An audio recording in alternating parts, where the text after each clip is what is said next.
നമസ്കാരം. കേരള കണക്റ്റിൻ്റെ പുതിയൊരു അധ്യായത്തിലേക്ക് ACVയുടെ എല്ലാ പ്രിയപ്പെട്ട പ്രേക്ഷകർക്കും ഹൃദയം നിറഞ്ഞ സ്വാഗതം.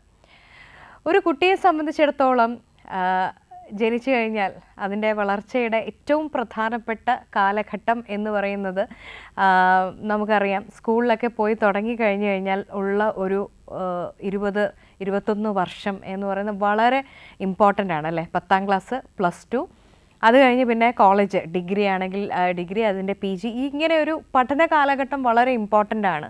ഒരുപക്ഷെ ഒരു ലൈഫ് ടൈമിൽ എന്തൊക്കെയാണ് ആയി തീരാൻ സാധിക്കുക, അല്ലെങ്കിൽ എന്തൊക്കെയാണ് അതിന് അക്കാഡമിക്കലി കിട്ടുന്നൊരു ബേസ് വെച്ചിട്ട് ബിൽഡ് ചെയ്യാൻ പറ്റുന്ന, ഇതിൻ്റെ എല്ലാം ഒരു ബേസ് എന്ന് പറയുന്നത് സൃഷ്ടിക്കപ്പെടുന്ന ഈ പഠന കാലഘട്ടത്തിലാണ്. അതിൽ ഉന്നത വിദ്യാഭ്യാസത്തിന് വളരെയധികം പ്രാധാന്യമുണ്ട്. അതുകൊണ്ട് തന്നെ ഇന്ന് കേരള കണക്റ്റിൽ നമ്മൾ ചർച്ച ചെയ്യുന്നത് ഉന്നത വിദ്യാഭ്യാസ രംഗത്തെ പുത്തൻ സാധ്യതകളെക്കുറിച്ചാണ്. ഇതിനെക്കുറിച്ച് ഏറ്റവും ആധികാരികമായിട്ട് പറഞ്ഞു തരാൻ പറ്റുന്ന ഒരു എക്സ്പേർട്ടാണ് നമുക്ക് അതിഥിയായിട്ടുള്ളത്, ഡോക്ടർ P. ഗോപിനാഥൻ പിള്ള. അദ്ദേഹത്തിനെക്കുറിച്ച് പറയുകയാണെങ്കിൽ അദ്ദേഹം institute of management in government and university of കേരളയിലെ ഫാക്കൽറ്റി ആയിരുന്നു. അതുകൂടാതെ അദ്ദേഹം ഒരു സോഷ്യോളജിസ്റ്റാണ്, അക്കാഡമിഷ്യനാണ്, എഡ്യൂക്കേഷനിസ്റ്റാണ്. ഇതിലൊക്കെ ഉപരിയായി ഇപ്പോൾ ഇഗ്നോവിൻ്റെയും അതുപോലെ ശ്രീനാരായണ ഗുരു ഓപ്പൺ യൂണിവേഴ്സിറ്റിയുടെയും അക്കാഡമിക് കൗൺസിലറാണ്. അപ്പം വിദ്യാഭ്യാസ രംഗത്തെക്കുറിച്ച് ഏറ്റവും ആധികാരികമായിട്ട് പറഞ്ഞു തരാൻ സാധിക്കുന്ന ഒരാളാണ് നമുക്ക് അതിഥിയായിട്ടുള്ളത്. അപ്പോൾ ഇന്നത്തെ ടോപ്പിക്ക് ശ്രദ്ധിക്കുക, ഉന്നത വിദ്യാഭ്യാസ രംഗത്തെ പുത്തൻ സാധ്യതകളെക്കുറിച്ചാണ് ഗോപിനാഥൻ സാർ നമ്മളോട് സംസാരിക്കാൻ പോകുന്നത്. സാറിനെ ഇന്നത്തെ എപ്പിസോഡിലേക്ക് സ്വാഗതം ചെയ്യാം. നമസ്കാരം സാർ. ഒപ്പം പ്രേക്ഷകരോടായി, നിങ്ങൾക്ക് അറിയാവുന്നതാണ്, 1 മണിക്കൂർ ദൈർഘ്യമുള്ള ലൈവ് ഫോൺ ഇൻ പ്രോഗ്രാമാണ്. നിങ്ങളുടെ TV സ്ക്രീനിൽ കാണുന്ന നമ്പറിലേക്ക് ഡയൽ ചെയ്ത് നിങ്ങൾക്ക് ഗോപിനാഥൻ സാറിനോട് നേരിട്ട് ഇന്നത്തെ വിഷയത്തിൽ അധിഷ്ഠിതമായിട്ടുള്ള ബേസ് ആയിട്ടുള്ള ചോദ്യങ്ങൾ ചോദിക്കാവുന്നതാണ്. അതുകൂടാതെ വാട്സപ്പ് നമ്പറും ഡിസ്പ്ലേയിൽ അവൈലബിൾ ആണ്. വാട്സാപ്പിലൂടെയും നിങ്ങളുടെ ചോദ്യങ്ങൾ അറിയിക്കാവുന്നതാണ്. ഒറ്റ റിക്വസ്റ്റ് ഉള്ളത്, WhatsApp number exclusively for WhatsApp ആണ്. അപ്പോൾ മെസ്സേജ് മാത്രം അയയ്ക്കുക. കോൾ ചെയ്യാനുള്ളവർ കോൾ ചെയ്യാനുള്ള നമ്പർ ഡിസ്പ്ലേയിലുണ്ട്, അതിലേക്ക് വിളിക്കുക. ഇനി നമുക്ക് ഇന്നത്തെ വിഷയത്തിലേക്ക് കടക്കാം. ചെറിയ ഉന്നത വിദ്യാഭ്യാസ രംഗത്തെ പുതു സാധ്യതകളെക്കുറിച്ചാണ് നമ്മൾ സംസാരിക്കാൻ പോകുന്നത്. ഈ ഒരു കാലഘട്ടത്തിൽ നമ്മുടെ യൂണിവേഴ്സിറ്റീസ് അല്ലെങ്കിൽ കോളേജുകൾ ഡിഗ്രി ഫാക്ടറീസ് മാത്രമായി നിന്നിരുന്ന ഒരു കാലഘട്ടം ഉണ്ടെന്ന് പറയപ്പെടുന്നു, അല്ലെങ്കിൽ അതൊരു യാഥാർത്ഥ്യമായിരിക്കാം. പക്ഷേ ഇപ്പോൾ അതിൽ നിന്ന് വ്യത്യസ്തമായി കുറേ കൂടി ഒരു എക്സ്പെരിമെൻറ്റ് ബേസ്ഡ് ആയിട്ട്, അല്ലെങ്കിൽ റിസർച്ച് ബേസ്ഡ് ആയിട്ട്, കുറച്ചുകൂടി പ്രാക്ടിക്കലി നന്നായിട്ട് ജോലിയൊക്കെ ചെയ്ത് എക്സൽ ചെയ്യാൻ പറ്റുന്ന കുട്ടികളെ വാർത്തെടുക്കുന്ന ഇൻസ്റ്റിറ്റ്യൂഷൻസ് ആയിട്ട് പരിണമിച്ചുകൊണ്ടിരിക്കുന്നു, അല്ലെങ്കിൽ പരിണമിച്ചു എന്ന് പറയാം അല്ലേ. അപ്പോൾ സാറേ, ഞാൻ ആ ചോദ്യത്തിലേക്ക് വരുന്നതിന് മുമ്പ് നമുക്കൊരു കോളർ വെയിറ്റിംഗ് ആണ്. അപ്പോൾ വളരെ പ്രധാനപ്പെട്ട വിഷയമാണ്, ചോദ്യമുണ്ട്. അതിനുശേഷം എൻ്റെ ചോദ്യത്തിലേക്ക് വരാം sir. Hello hello hello, Kerala connect, ആരാണ്? എന്റെ പേര് സുബ്രഹ്മണ്യനാണ്. എവിടുന്ന് വിളിക്കുന്നു? ഞാൻ കോഴിക്കോട് നിന്നാണ് വിളിക്കുന്നത്. ഓക്കെ, ഉന്നത വിദ്യാഭ്യാസ രംഗത്തെ പുത്തൻ സാധ്യതകളെ കുറിച്ചാണ് നമ്മൾ ചർച്ച ചെയ്യുന്നത്. ഗോപിനാഥൻ സാറിന്റെ സംസാരിച്ചോളൂ. ഓക്കെ, ശരി. ഹലോ സാർ, നമസ്കാരം. നമസ്കാരം. ഓക്കെ, ഞാൻ ആക്ച്വലി കോഴിക്കോട് ഒരു അക്കാഡമിയിൽ ട്യൂട്ടറായിട്ട് വർക്ക് ചെയ്യാണ്. ഞാൻ 6th തൊട്ട് 10th വരെ സയൻസ്, മാത്സ്, സോഷ്യലൊക്കെ എടുക്കുന്ന. Very good. CBSE and state syllabus. അപ്പോൾ എനിക്ക് ചോദിക്കേണ്ട ചോദ്യം എന്ന് വെച്ചാൽ, ലൈക്ക് എന്റെ സ്റ്റുഡൻസ് 8th 9th എത്തുമ്പോഴേക്ക് അവർക്ക് മനസ്സിലൊരു ചെറിയൊരു പേടിയും ഡൗട്ടൊക്കെയാണ്. 10th എത്തുമ്പോഴേക്ക് എന്താണ് അവര്, എങ്ങനെ മൈൻഡ് പ്ലാൻ ചെയ്യണം, എങ്ങനെ സ്റ്റഡീസ് മുന്നോട്ട് പോകണം. അപ്പോൾ 11th 12th എത്തുമ്പോഴേക്ക് ഏത് സ്ട്രീം, ഏത് ഗ്രൂപ്പ് എടുക്കണം. ബിക്കോസ് ഞാൻ സ്കൂളൊക്കെ പഠിക്കുമ്പോൾ അന്ന് ഏറി വന്ന BSc കെമിസ്ട്രി, ഫിസിക്സ് അല്ലെങ്കിൽ BTech, അത് മാത്രമേ നമുക്ക് മൈൻഡിൽ വരത്തുള്ളൂ. അപ്പൊ ഇപ്പൊ എന്താ വെച്ചാൽ ഇഷ്ടംപോലെ ഓപ്പർച്യൂണിറ്റീസ് ഉള്ളതുകൊണ്ട് 9th എത്തുമ്പോഴേക്ക് അവർക്ക് ഇഷ്ടംപോലെ സോഷ്യൽ മീഡിയ അങ്ങനെ കുറെ ഓപ്ഷൻസ് വരുമ്പോൾ, ലൈക്ക് യൂറോപ്പിൽ പോകണോ, അമേരിക്കയിൽ പോകണോ, മെഡിക്കൽ പഠിക്കണോ, ബയോടെക്നോളജി ആണോ, AI ആണോ. ഇപ്പോ 10th CBSE AI ഇന്റർനെറ്റ് ഒക്കെ വരുന്നുണ്ട്, പുതിയ കോഴ്സ് ഒക്കെ ആയിട്ട്. അപ്പോ എങ്ങനെയാണ് നമ്മളത് ഡീൽ ചെയ്യുക, ഇവരോട് എങ്ങനെ നമ്മൾ കൗൺസിൽ ചെയ്യും, അല്ലെങ്കിൽ എങ്ങനെ ഇവരെങ്ങനെ പഠിപ്പിക്കും. ബിക്കോസ് അവർക്ക് മെക്കാനിക്കലായിട്ട് ഇങ്ങനെ സോഷ്യലും സയൻസും ഇങ്ങനെ ഒരു മെഷീനെ പോലെ പഠിച്ചു പോകാൻ അവർക്ക് വലിയൊരു താല്പര്യം കാണിക്കുന്നില്ല. അപ്പോ സാധാരണ സ്കൂൾ പരീക്ഷയ്ക്ക് മാർക്ക് വരുമ്പോൾ പാരന്റ്സിന് പേടിയാവുന്നുണ്ട്. അപ്പോ ഞാൻ പറയും, ബിക്കോസ് കാലം മാറിയതുകൊണ്ട് അവർക്കും പുതിയ പുതിയ ക്രിയേറ്റീവ് മൈൻഡ്, ബിക്കോസ് എന്റെ ജനറേഷനേക്കാളും കൂടുതൽ ആക്റ്റീവ് ആൻഡ് ഫ്ലെക്സിബിൾ ആണ് ഇപ്പോഴത്തെ ജനറേഷൻ. അപ്പൊ അവർക്ക് നമ്മൾ ഒരു റൂമിൽ ഇങ്ങനെ ഇരുത്തിച്ചിട്ട് ഇങ്ങനെ പഠിച്ച് പാസ്സാവാൻ അവർക്ക് താല്പര്യം കാണിക്കുന്നില്ല. അപ്പോ ഇപ്പൊ തന്നെ അവർ ഇഷ്ടം പോലെ സാധ്യതകളൊക്കെ അവരിങ്ങനെ നോക്കുന്നുണ്ട്. അപ്പൊ അവരോട് നമ്മൾ എന്ത് പറയും, എങ്ങനെ ഡീൽ ചെയ്യും. ബിക്കോസ് ക്ലാസ്സിൽ നമ്മൾ എടുക്കുമ്പോഴേക്കും ഒരു 2 hours ക്ലാസ് ആണെങ്കിൽ 1 hour ആകുമ്പോഴേക്കും അവർക്ക് ഇൻട്രസ്റ്റ് പോയി പോവാണ് നമ്മൾ പഠിപ്പിക്കുന്ന കാര്യത്തിൽ. അപ്പൊ അവർ ഇഷ്ടം പോലെ ഓപ്പർച്യൂണിറ്റീസ് മൈൻഡിൽ ഇങ്ങനെ ഓടുന്നുണ്ട്. ഡാൻസ് പോലും വരുന്നുണ്ട്. ചിലർക്ക് പ്ലസ് ടു കഴിഞ്ഞ് ഡാൻസ് പഠിക്കണം, ആർട്സിലേക്ക് പോകണം, സിനിമ പഠിക്കണം, അങ്ങനെയൊക്കെ പറയുന്നത് നേരത്തെ എത്തുമ്പോഴേക്കും. അപ്പൊ നമ്മൾ എങ്ങനെ അത് നമ്മുടെ കുട്ടികളോട് എങ്ങനെ നമ്മളത് പഠിപ്പിച്ച് പറഞ്ഞ് മനസ്സിലാക്കിപ്പിക്കുന്ന പറഞ്ഞൊക്കെയുള്ളായിരുന്നു. തീർച്ചയായിട്ടും ഇന്നത്തെ കുട്ടികളെന്ന് പറഞ്ഞാൽ പഴയ കാലത്തെ ജനറേഷൻ പോലെയല്ല. പണ്ടൊക്കെ നമ്മൾ പഠിക്കുന്ന സമയത്ത്, എൻ്റെയൊക്കെ കുട്ടിക്കാലത്ത് നമ്മൾ ആലോചിക്കുന്നത് ഒരു ഡിഗ്രിയോ അല്ലെങ്കിൽ പി ജിയോ ഒക്കെ എടുത്ത് ജോലി കിട്ടിക്കഴിഞ്ഞാൽ പഴയ ആം ചെയറിൽ കയറി കിടന്ന് അങ്ങനെ ജീവിതം തള്ളി നീക്കാമെന്നൊക്കെയായിരുന്നു. പക്ഷേ ഇന്ന് അങ്ങനെയല്ല. ഇന്നത്തെ എഡ്യൂക്കേഷൻ എന്ന് പറഞ്ഞാൽ ലൈഫ് ലോങ് എഡ്യൂക്കേഷനാണ്. Learning throughout life. പുതിയത് നമ്മൾ പഠിച്ചുകൊണ്ടേയിരിക്കണം. ഏത് രംഗത്താണെങ്കിലും ശരി, ഏത് മേഖലയിലാണെങ്കിലും ശരി, വിദ്യാർത്ഥികളും പഠിക്കണം, അധ്യാപകരും പഠിക്കണം. എപ്പോഴും നമ്മൾ അപ്ഡേറ്റ് ആയിക്കൊണ്ടേയിരിക്കണം. ഇന്നത്തെ തലമുറയെ നമുക്ക് ഏതെങ്കിലും ഒരു സബ്ജക്റ്റിൽ തളച്ചിടാൻ പറ്റുകയില്ല. അവരിൽ ഒരു നല്ല നർത്തകി ഉണ്ടാകാം, ഒരു നല്ല ചിത്രകാരനുണ്ടാകാം, ഒരു നല്ല ഫിലിം സ്റ്റാർ ഉണ്ടാകാം, അതേപോലെ നല്ല സയൻറ്റിസ്റ്റുകളുണ്ടാവാം, അതേപോലെ അഡ്മിനിസ്ട്രേഷനിൽ തിളങ്ങാൻ കഴിയുന്ന IAS തിളങ്ങാൻ കഴിയുന്ന കുട്ടികളുണ്ടാകാം, വിവിധ മേഖലകൾ. അതേപോലെ ഡോക്ടേഴ്സ് ഉണ്ടാവാം, നല്ല നഴ്സിംഗ് കെയർ കൊടുക്കാൻ കഴിയുന്നവരുണ്ടാകാം. ഇങ്ങനെ പല മേഖലയിലുള്ള കുട്ടികളുണ്ട്. ഈ മേഖലയിൽ അവരുടെ ടാലൻറ്റ് ഏതാണെന്ന് വിചാരിച്ചാൽ ആ ടാലൻറ്റിലേക്ക് വേണം നമ്മളെ കുട്ടികളെ കൈപിടിച്ചുയർത്തിക്കൊണ്ട് പോകാൻ. അല്ലാതെ നമ്മൾ പ്രിസ്ക്രൈബ് ചെയ്യുന്ന കോഴ്സുകൾ അല്ലെങ്കിൽ നമ്മൾ പ്രിസ്ക്രൈബ് ചെയ്യുന്ന സിലബസ്, ആ പഴയ ട്രഡീഷണലായിട്ടുള്ള സിലബസും സ്കീമുകളൊക്കെ ഇന്ന് മാറിക്കഴിഞ്ഞിട്ടുണ്ട്. ഇന്ന് കുട്ടികൾക്ക് പഠിക്കാൻ ആഗ്രഹിക്കുന്ന എന്താണോ അതാണ് നമ്മൾ പഠിപ്പിക്കേണ്ടത്. പുതിയ പുതിയ മേഖലകൾ, എല്ലാ മേഖലയും കുട്ടികളെക്കുറിച്ച് മനസ്സിലാക്കണം. എന്നാൽ അവരുടെ ജീവിതത്തിൻ്റെ ചുറ്റുപാടുകൾ അവർ മനസ്സിലാക്കുകയും ചെയ്യണം. വിദ്യാഭ്യാസത്തിൻ്റെ ഏറ്റവും പ്രധാനപ്പെട്ട ഒരു ലക്ഷ്യം എന്ന് പറയുന്നത് സോഷ്യലൈസേഷനാണ്. നമ്മുടെ സമൂഹത്തെക്കുറിച്ച് മനസ്സിലാക്കുക, നമ്മുടെ സമൂഹത്തിൻ്റെ നിയമങ്ങൾ മനസ്സിലാക്കുക, സമൂഹം എക്സ്പെക്റ്റ് ചെയ്യുന്നത് എന്താണെന്ന് മനസ്സിലാക്കുക. ഇതൊക്കെ മനസ്സിലാക്കി കൊടുക്കേണ്ടത് ബേസിക്കലി വളരെ അത്യാവശ്യമാണ്. ഇതിനപ്പുറത്തേക്ക് കുട്ടികളെ അവരുടെ ടാലൻറ്റ് അനുസരിച്ച്, അവരുടെ കഴിവനുസരിച്ച് അവരെ വളർത്തിക്കൊണ്ട് വരണം. നമുക്കറിയാമല്ലോ, നമ്മുടെ ഏറ്റവും പ്രഗത്ഭരായിട്ടുള്ള ഇന്ത്യൻ പ്രസിഡൻ്റായിരുന്ന അബ്ദുൽ കലാമൊക്കെ എന്താണായിരുന്നത്? അദ്ദേഹം ഒരു പത്രം ഇടുന്ന ഒരു ബോയ് ആയിരുന്നു. അവിടെ നിന്ന് അദ്ദേഹം വലിയ വലിയ ശാസ്ത്രജ്ഞനായി, എന്നിട്ട് ഇന്ത്യൻ പ്രസിഡൻ്റായി. അപ്പം ഓരോ കുട്ടിയുടെയും ടാലൻറ്റ് മനസ്സിലാക്കി ആ ടാലൻ്റ് അനുസരിച്ച് കുട്ടികൾക്ക് വളരാനുള്ള സാഹചര്യം ഒരുക്കി കൊടുക്കുകയാണ് ഇന്നത്തെ വിദ്യാഭ്യാസത്തിൻ്റെയും ഇന്നത്തെ അധ്യാപകരുടെയും ഏറ്റവും പ്രധാനപ്പെട്ട കടമ. Okay, thank you. Thanks for calling. Sir, ഞാൻ തുടക്കത്തിൽ ചോദിക്കാൻ വന്ന ചോദ്യം, ഇപ്പം വെറുതെ ഡിഗ്രി കൊടുക്കുന്ന കേന്ദ്രങ്ങൾക്ക് അപ്പുറത്തേക്ക് ഒരു സ്കില്ലിനും അതുപോലെ റിസർച്ചിനും പിന്നെ ഗ്ലോബൽ ക്യാമ്പസ് അടക്കമുള്ള തലത്തിലേക്ക് നമ്മുടെ യൂണിവേഴ്സിറ്റികളോ അല്ലെങ്കിൽ എഡ്യൂക്കേഷൻ സിസ്റ്റം ഒരു പരിണാമത്തിലേക്ക് എത്തിയിട്ടുണ്ടോ, എത്തിക്കൊണ്ടിരിക്കുകയാണോ? എന്താണ് സാറിൻ്റെ ഒരു? തീർച്ചയായിട്ടും നമ്മുടെ വിദ്യാഭ്യാസം ഇനി മാറിയേ മതിയാകുള്ളൂ. ആ ട്രഡീഷണലായിട്ടുള്ള history, politics, economics, sociology, commerce, physics, chemistry, biology, ഈ സിസ്റ്റത്തിനൊക്കെ ഇന്ന് ആളുകളില്ല. നമ്മുടെ കോളേജുകളിലേക്ക്, യൂണിവേഴ്സിറ്റി, ഈവൻ കാര്യവട്ടം ക്യാമ്പസിലേക്ക് നോക്കുക, ഈ ട്രഡീഷണലായിട്ടുള്ള ഡിഗ്രികൾ പഠിക്കാൻ അവിടെ കുട്ടികളില്ല, PGക്കും ഇല്ല. ഇപ്പോൾ 5 year UG കോഴ്സുകൾ തുടങ്ങിയപ്പോൾ അതിനും ഇല്ല. അതേപോലെ നമ്മുടെ കോളേജുകൾ, ആ കോളേജുകളെല്ലാം ഇപ്പം എന്താണ് 2200ഓളം കോളേജുകളാണ് നമുക്കുള്ളത്. അഫിലിയേറ്റഡ് കോളേജുകളുണ്ട്. ഇവിടെ പ്രധാനപ്പെട്ട കോളേജുകളിലൊന്നും ഈ mathematics, physics, chemistry, biology, botany, zoology ഇതൊന്നും പഠിക്കാൻ കുട്ടികളില്ല. പിന്നെയും കുട്ടികളുള്ളത് കുറേ ആർട്സ് സബ്ജക്റ്റിനൊക്കെയാണ് കുറച്ച് കുട്ടികളുള്ളത്. കോമേഴ്സിന് കുറച്ച് കുട്ടികളുണ്ട്. അപ്പോൾ ട്രഡീഷണൽ ആയിട്ടുള്ള കോഴ്സുകൾ നടത്തുന്ന ക്യാമ്പസുകളൊക്കെ ഇപ്പോൾ ഡെസേർട്ടുകളായി മാറിക്കഴിഞ്ഞിട്ടുണ്ട്. അവരുടെ അധ്യാപകർക്ക് ഇപ്പോൾ പഠിപ്പിക്കാൻ UGC തൈലൊക്കെ വാങ്ങിച്ചുകൊണ്ട് അവർ വെറുതെ ഇരിക്കുകയാണ്.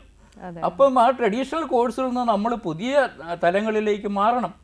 ഇന്ന് ലോകത്തിന് ആവശ്യമുള്ള കോഴ്സുകൾ ഏതാണ് എന്ന് മനസ്സിലാക്കി അത്തരത്തിലുള്ള കോഴ്സുകൾ വേണം ഇനിയുള്ള കാലഘട്ടത്തിൽ നമ്മൾ കോളേജുകളിൽ തുടങ്ങാൻ. എങ്കിൽ മാത്രമേ കുട്ടികൾ പഠിക്കുകയുള്ളൂ. പഴയതുപോലെ നമ്മുടെ ബേസിക് സയൻസുകളൊന്നും പഠിച്ചുകൊണ്ടിരുന്നിട്ട് കുട്ടികൾക്ക് ഇന്ന് പ്രയോജനമില്ല. ജോബ് ഓറിയൻറ്റഡ് ആയിരിക്കണമെന്ന്, ബേസിക് ആയിട്ടുള്ള കാര്യങ്ങൾ മനസ്സിലാക്കണം. അത് കഴിഞ്ഞാൽ അവരുടെ കോഴ്സുകളെല്ലാം ജോബ് ഓറിയൻറ്റഡ് ആയിരിക്കണം. ഈവൻ സ്കൂൾ കാലഘട്ടത്തിൽ മുതൽ തന്നെ സ്പെഷ്യലൈസേഷനിലേക്ക് നമ്മൾ കുട്ടികളെ കൊണ്ടുപോകണം. അല്ലാതെ പഴയ ട്രഡീഷണൽ ആയിട്ടുള്ള ഹിസ്റ്ററി, എക്കണോമിക്സ്, പൊളിറ്റിക്സ്, ഇന്ത്യയുടെ ചരിത്രം, കേരളത്തിൻ്റെ ചരിത്രം, ഇപ്പൊ തന്നെ നമ്മൾ പല സിലബസിലൊക്കെ നമ്മൾ വാശി പിടിക്കുന്ന ആ ചരിത്രമില്ല ഈ ചരിത്രമില്ല, ഇതൊന്നും അല്ല ഇന്ന് കുട്ടികൾക്ക് ആവശ്യമുള്ളത്. അവർക്ക് എന്താണ് ആവശ്യം എന്ന് വെച്ച് കഴിഞ്ഞാൽ പുതിയ സയൻസ്, ഇപ്പൊ നമ്മൾ AI പുതിയ ആണ്, അതുകൊണ്ടൊക്കെ ഡേറ്റ സയൻസ്, അങ്ങനെയുള്ള പുതിയ പുതിയ ധാരാളം ടോപ്പിക്കുകളുണ്ട്, അതൊക്കെ വേണം. ഇന്നിപ്പോൾ ആർട്സ് ആൻഡ് സയൻസ് കോളേജ് പരിപൂർണമായിട്ട് ഇപ്പോൾ എന്താണ് ഡെസർട്ടുകളായി മാറിക്കഴിഞ്ഞിട്ടുണ്ട്. ഇപ്പോഴും പിന്നെയും ഡിമാൻഡുള്ളത് MBBS, BSc നഴ്സിംഗ്, ഫിസിയോതെറാപ്പി, അങ്ങനെയുള്ള കോഴ്സുകൾക്കാണ് ഇപ്പോഴും ഡിമാൻഡുള്ളത്. ഫുൾ സ്വിംഗ് ആണ്. ഞാനിപ്പം ഗോകുലം നഴ്സിംഗ് കോളേജിൽ പഠിപ്പിക്കുന്നുണ്ട്. അവിടെ BSc നഴ്സിംഗിന് 100 സീറ്റും ഫുള്ളാണ്. ഗ്ലോബലി ഡിമാൻഡാണ്. ലോകത്തിൽ എവിടെ പോയാലും കാരണം കേരളത്തിലെ നഴ്സുമാരെ സംബന്ധിച്ചിടത്തോളം ലോകത്ത് ഏത് രാഷ്ട്രത്തിൽ പോയി കഴിഞ്ഞാലും അവർക്ക് ഡിമാൻഡാണ്. ലോകത്തിലെ ഏത് രാജ്യത്ത് പോയി കഴിഞ്ഞാലും നമുക്ക് അവിടെ ഒരു നഴ്സിനെ കാണാൻ കഴിയും. അതേപോലെയാണ് ടീച്ചേഴ്സും.